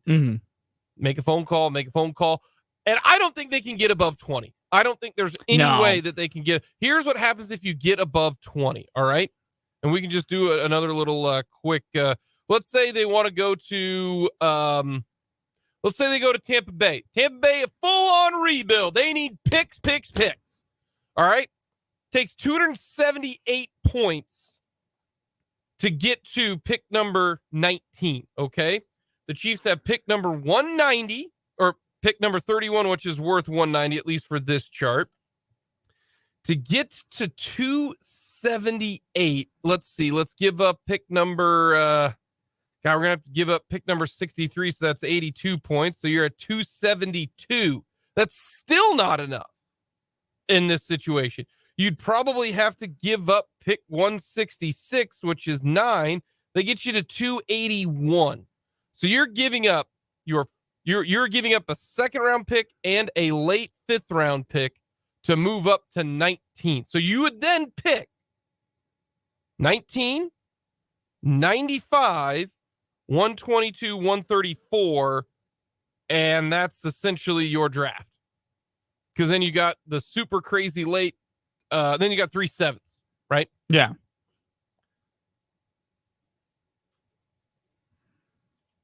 So you're giving up a bunch there. You're giving up pick number 63. You're giving up a full second round pick. So that guy at 19 for Tampa Bay basically has to be good enough to fill two spots. Now, maybe you're like, well, hey, pick number 63, that's the end of the second round. That's essentially a third round pick. We still have our third round pick. So what's better? Middle first round pick, 2 third round picks, or bigger part, first round pick and a third round pick, or a first round pick, a second round pick, and a third round pick. A first and a third, or a first, second, and third, because that's what you'd be doing to get all the way up to 19. That's why I think that 20 spot is about right. It really is. And I got choked up thinking about that. Yeah, I know. Got so emotional thinking about it. I get it. But no, looking at it and thinking about it, it all comes down to the player you're getting. Because for me, if the Chiefs say, well, we're only going to pick the first round, the third round, but that first round pick is a day 1 starter for 5 years, well, you take that 9 times out of 10. Because you can't guarantee, if we're, kind of playing the guessing game here, would you rather have a more surefire day 1 starter or 2 guys in the back half who might be, but also might not be? Like, that's what you're trading up for, is your guy, your dude who you think for sure will be able to contribute to your team for a long-term haul. And I'm willing to sacrifice picks for that. Because as I've kind of moved to, draft picks are helpful to an extent, but they are all a great unknown. The draft pick should not be seen as a cure-all. Because with every draft pick, yes, it is a chance to hit it big and get a stud player. It's also a chance to get a dud. So picking more is sometimes nice because, the more quantity you have, maybe the more chance you have to get it right. But if you limit that quantity because you get more of a known draft pick that you feel much more confident about, I think it's a fair trade-off. The NFL draft in 2022. Okay. Pick number 20 last year. Kenny Pickett. Kind of a bad example. But Trevor Penning, offensive lineman at 19. We know who went pick number 21. That's Trent McDuffie. You can get a good player at pick number 21. Cost him a third and a fifth to move up 9 spots. We will do that. We'll break that down. We got time tomorrow. We'll break that down on, okay, pick numbers 14 and 15 and 16. Is it worth it to get all the way up there? Or are you still at a, you know what? That's not just a hit or miss. There's more misses than hits or more hits than misses. It also factors in there right now. Brett Veach is on a draft heater. Okay. Last 2 drafts for Brett Veach, he's on a heater. He is. Do you keep going on a heater? If he still goes on a heater, then I don't want him trading. I want him picking. Yeah. If he's picking that many good guys, I don't want him. I want him picking. And I think that's fair, but I think part of the heater that he's on is just evaluating and reading the board properly. And if for him, this year's draft, and evaluating and reading the board says trading up and limiting picks is the right way to go, well, then he's still on a heater. Like, I think the difference is, like, I do agree with the way he's been drafting lately. You would, in theory, would want more shots at it with the way he's been drafting, especially in the later rounds. Mm-hmm. But if for Veach, he thinks, well, this is a thinner draft at certain spots, so therefore more picks is not necessarily good, then the better draft strategy is to be more aggressive and take the better players where they are.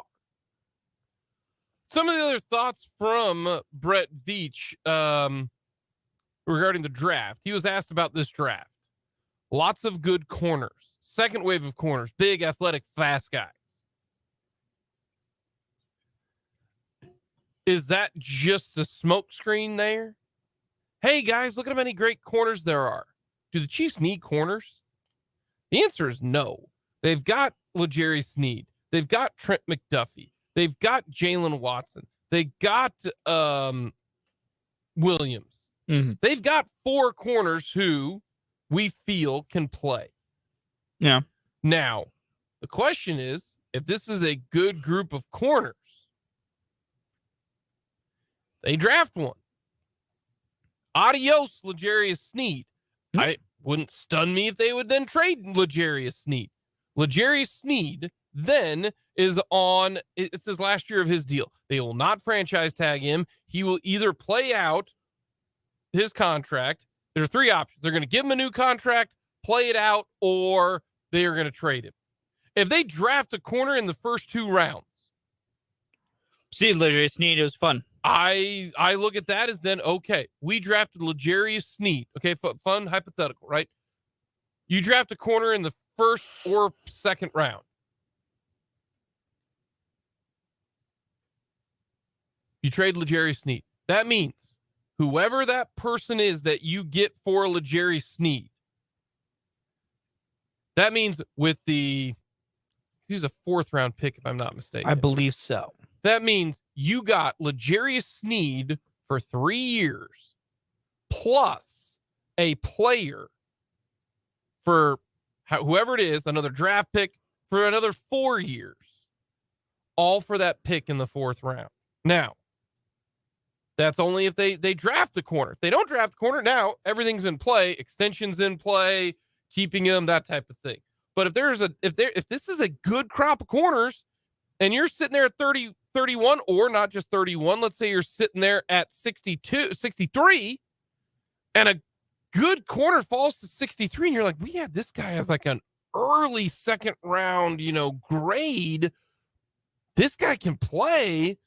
We feel with McDuffie, Watson, Williams, and insert guy here, maybe we can maybe we can trade L'Jarius Sneed. Just real quick, we'll do a fun draft. We'll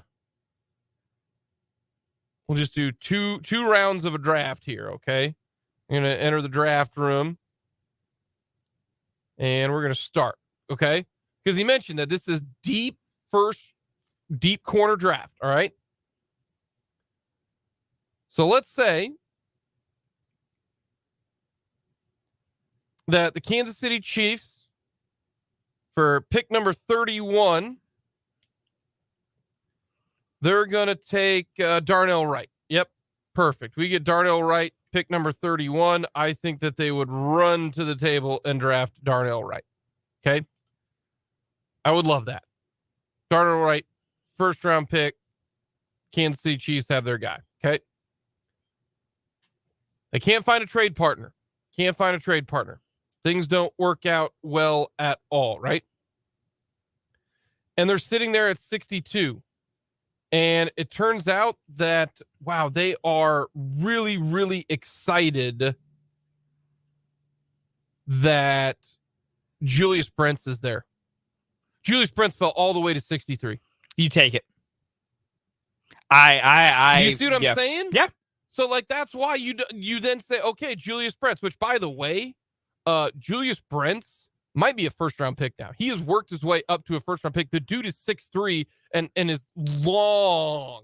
I mean, we're talking wingspan. Jay Billis is in love with Julius Brents. Okay? I've said this many times at this point. He's the guy that I think is going to be really good in this draft. And I think wherever you take, whoever gets him is getting, at worst, in my opinion, a CB2.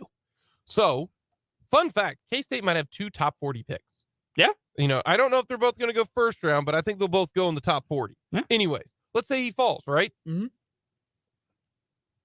I'll take Julius Brents, Trent McDuffie, Jalen Watson, and what's Williams' first name? Josh Williams. That's a long corner room. I would That's take a those tall and long corner room. And then you trade Jerry Sneed for another third-round pick. Yeah. And now you got another third-round pick that you can do because you get him for 4 more years at and cheap. you at thank cheap cost. L'Jarius for the happy memories. Yeah. You got your rings, buddy. Mm-hmm. But it's business. It's business. That's what it is. So, like, that's just what we just did right there. And that's what I say all the time about you have to, like, we can practice all these exercises, which are good and are important. It is all about what the board looks like on draft night. Mm-hmm. So you never know what's going to happen. I thought that was intriguing that they went with good corners as up there. He also said depth at linebacker. Doesn't really matter right now. You got Bolton, you got Gay, you signed Tranquil. I don't think that's an issue. Mention that the tight end class is very good. Is this kind of a smoke screen? Is this kind of a, hey, I'm putting this out there? Didn't mention O-line, which is deep. Didn't mention defensive line, which there's a lot of defensive linemen that you could choose from. I wonder if that was, you know, kind of just something of that nature. Mentioned about right tackle. I think the Chiefs are high on Lucas Niang. I think they look at that. He had such a bad knee injury, which is twofold. One, you can say, well, he got that 2 years ago. He didn't come back. You know, it's been kind of a problem. We decided to ride with Wiley because it was good. But also, if he wasn't healthy, can he get healthy? There is that side of it. Can he return to the player that they thought he was going to? Because he has had, honestly, one of the more unique 3 years in his career. Didn't play his rookie year because he opted out of COVID. Then got hurt. Didn't play a whole lot last year. Still has 2 more years. Yeah. I wonder if they feel like he is. And he also mentions about Darian Kennard. Doesn't scream like he's going to play tackle. They said he might be better off being a guard. So I think they look at, they re-signed Allegretti. Right now, the offensive line is the starting 5, and that's Niang. And your backups are Allegretti, Kennard, and Tagovailoa. So that's your 8. Yeah. That's your 8 right there. I thought that was interesting.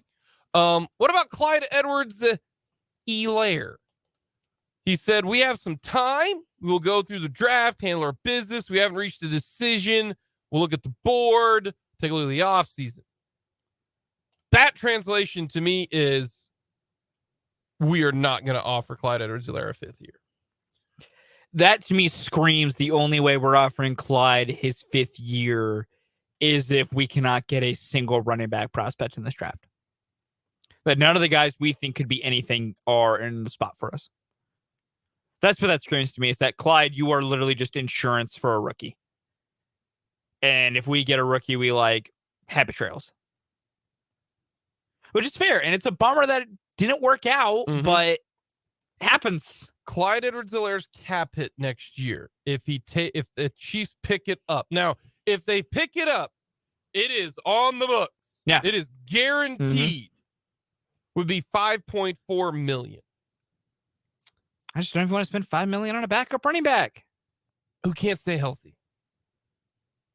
I think that $5 million can go to somebody else. Go to a better backup running back. I think it can go to a lot of spots. You know, I would rather give that $5 million. And again, it's not for 23. It's for 24. For 24. Let's say it's for 23, right? Give that $5 million to Jerick McKinnon. Go draft a guy in the 7th round again. So you have Pacheco, McKinnon, and then insert rookie here. Yeah. Go draft, go get Mohamed Ibrahim. There you go. Perfect. Guy from Minnesota. All the reasons in my head is there's a mock draft I did today and I got him like the 6th. Yeah. And I was like, all right, I'll take Mohamed Ibrahim in the 6th. So I think that's more or less very nice of the Chiefs to be like, yeah, we're going to take a look. On Kadarius Toney. They think he can go vertical instead of just side to side, east to west. Yeah. They think his talent is really, really good. He hasn't been with. And here's the thing about Kadarius Toney is it's more than a draft pick this year because you did get to see him a little bit last year. But I think the Chiefs will get a much better understanding of what he brings to the table this offseason.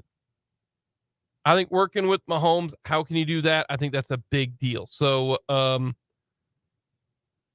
that's some good stuff there. So Brett Veach meeting with the media today. We'll get into a lot more of that coming up tomorrow. Coming up next, we got another edition of Start, Bench, and Cut.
start, bench, and cut.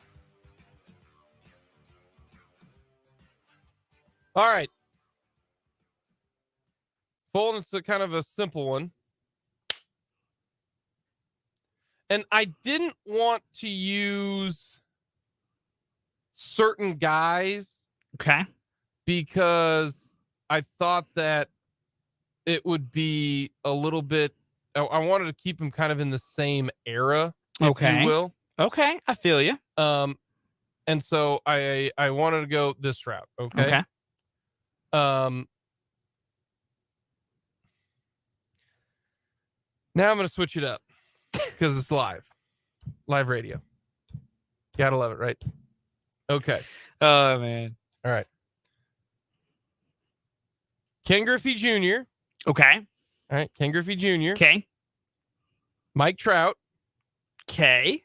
So I got those two. I don't know if you know, those two are pretty good. They're both pretty good. All right. And then I'm going to go with, because I did just go all old school guys, but I was like, no, we got to get some new school guys. Ken Griffey Jr., Mike Trout.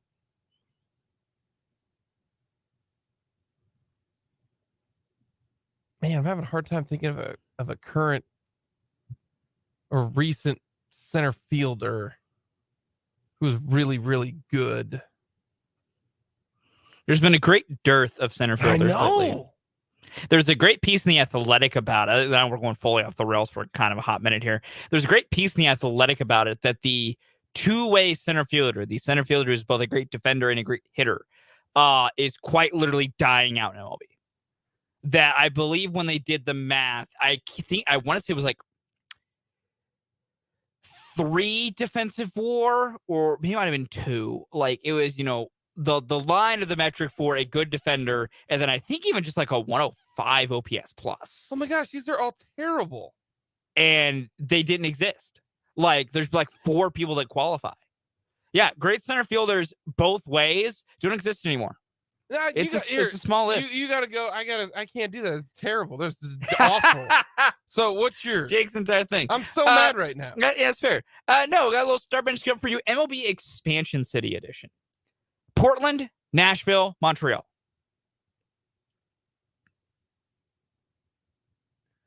Start Nashville. You are a Nashville guy. Bench Portland, cut Montreal. The disrespect to Montreal. It's okay. Jake doesn't believe the Canadians deserve more teams. Jake's anti-Canadian. Yeah, we'll go with that. Sure.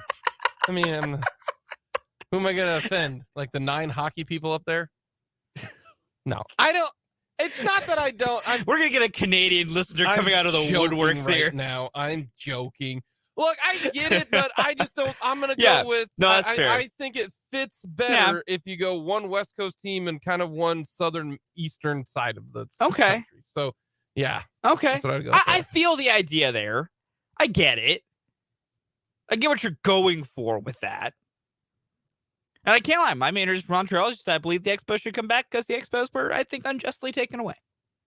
Okay, here we go. Start, bench, cut. Jake's back, folks. I'm back. All the way back. It's all in the same era, essentially. Okay. So I'm liking this. Okay. Start, bench, cut. Okay.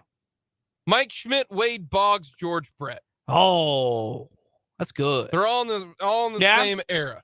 Mike Schmidt, George Brett, Wade Boggs. Yeah. This is a little decently difficult. We're gonna start George. We're gonna bench Schmidt. We're gonna cut Boggs. Okay. Did you know that according to them, they are the top 3 third basemen of all time? Yeah, that I'll believe. They go Schmidt 1, Boggs 2, Brett 3, then Eddie Matthews 4. Yeah, Eddie Matthews made up there. I get it. Adrian Beltre 5. Interesting. Adrian Beltre, underrated overall career arc. Yeah. Underrated overall was Adrian Beltre's career. People forget that. Wade Boggs, big drinker, could put down beers apparently. Oh, yeah. I've read stories that he would put down. Wade Boggs' beer drinking is legendary upon legendary. Yeah. Like, absolutely, like, absurd. Okay. There you go. All right. Last one. What do you got? It's very simple. I need to make sure I got the right things up here. Yes, that's what I wanted. Justin Verlander, Max Scherzer, Clayton Kershaw. And if I remember, I did my math correctly. They are the current 3 active leaders in wins among pitchers, as Clayton Kershaw just got his 200th last night.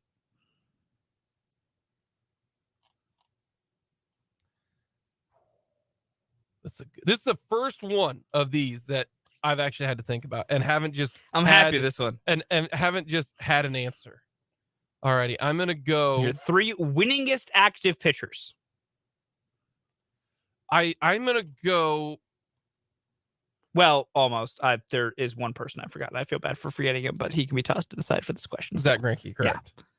Because he's not in the same level of these guys. Not overall. No offense to you, Zach. Zach's still Hall of Famer. I'm gonna go Kershaw start because I think his peak was his 5-year stretch where he went Cy Young winner, Cy Young runner-up, Cy Young winner, Cy Young winner, Cy Young third.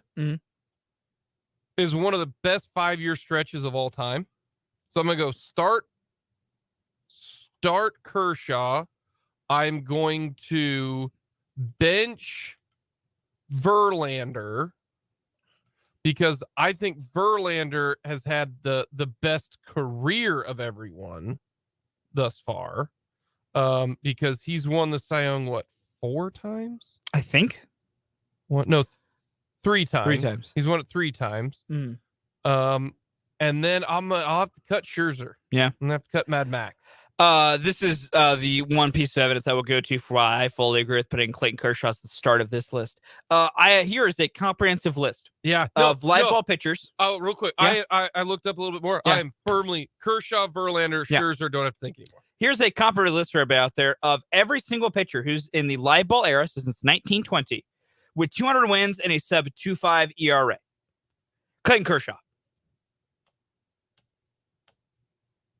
End list. Pedro? Pedro has 200 wins, right? That feels wrong if he doesn't.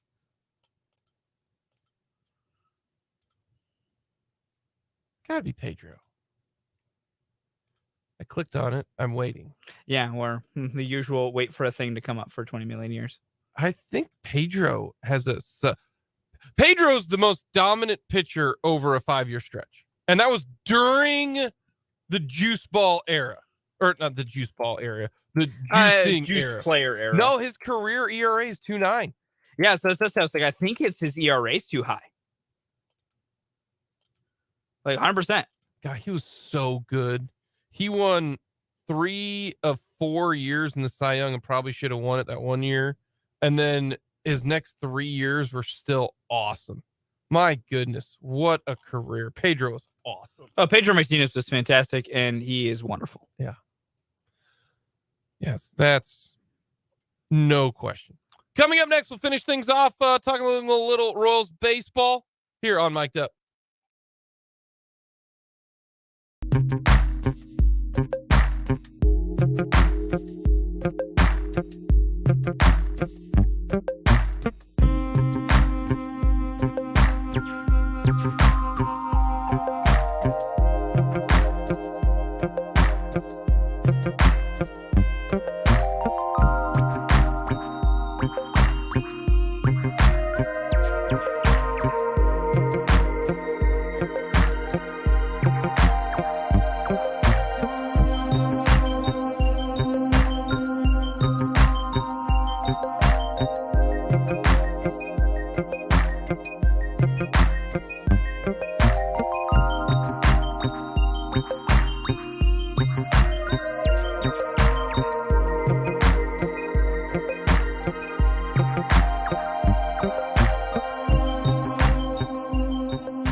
Brett Veach did talk about having free agents want to play for the Kansas City Chiefs. I do think that this is an underrated situation for the Kansas City Chiefs. DeAndre Hopkins, I don't think will be becoming a Kansas City Chief. But he was on an interview and he basically said it was called like a body language thing. Like, just tell me through via body language if you'd be interested. And they said a couple teams and he did anything. And then someone said, what about the Chiefs? And he goes, okay. You know, basically like, yeah, I'd be down with the Chiefs. I hated the Patriots for being that. And now that's what the Chiefs are. The Chiefs are just one bigger name guy away from being no questions asked that team.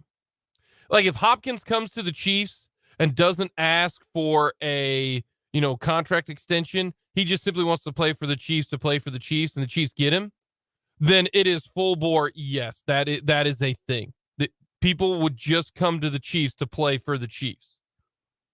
I really do think I don't think it's there yet, but you got to get somebody who's a big enough name who just goes to the Chiefs to go to the Chiefs.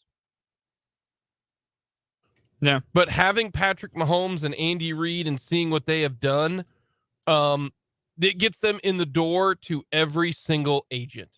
It really, really does. I mean, it's like being Kirby Smart or Nick Saban right now. You get into every single door. Yeah.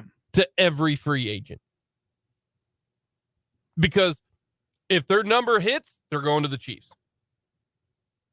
It plain and simple. Juju would have rather played in Kansas City than in New England if the money was right. Yeah, and the Chiefs weren't going to pay him that. Hopkins would come to Kansas City if the number was right. That means the Chiefs are at the top of the pecking order. It's kind of awesome. It's kind of cool. It really is, but that's what Brett Veach had to say about that today. The Royals are off today, so that is awesome. What are you going to do? It's something that actually makes me happy for once. I don't know what that is yet, but I won't wallow in despair. Maybe I'll go for a walk, read a book. You want to come mow my yard? You have to mow me twice. Are you rolling with the? I'm rolling with the Grizz. We tied the series last night. Okay. If the Lakers come back and win, you have to mow my yard 4 times. So I'm giving you an out right now. No, you can mow my yard 1 time. This is I'm cashing out right now. I know. I'm not like cashing out. Okay. You're trying to cash out. You see that the Grizzlies win a game, you're ready to cash out, dude. Man, if I have to if I have to mow my yard, so be it. Not that big a deal. I know. This is win-win for me. Win-win. Easy stuff. Coming up next, we will wrap things up with a mic drop.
What do you got for the mic drop?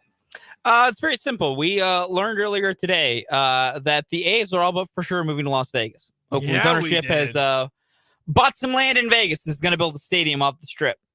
I'm sad for the fans of Oakland because they are having their baseball team ripped from them because their owner is greedy and a jerk. And it sounds like once he moves the team to Vegas, he's going to sell the team. Yeah. I feel really bad for the fans of Oakland because they're losing their final team because their owner was greedy and wasn't ever going to give in. It's upsetting and it's unfortunate because don't let anyone fool you. Oakland cared for the A's. Oh, yes. They cared deeply for that team, and it is being taken from them because John Fisher is a greedy loser.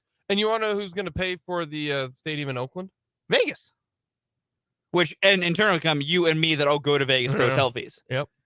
Yeah. It's disgusting. I feel bad for those fans. That does stink. They're losing their baseball team because their owner is greedy. And that's all it is. You want to know why the A's have been so bad lately? Because Fisher just won't spend money.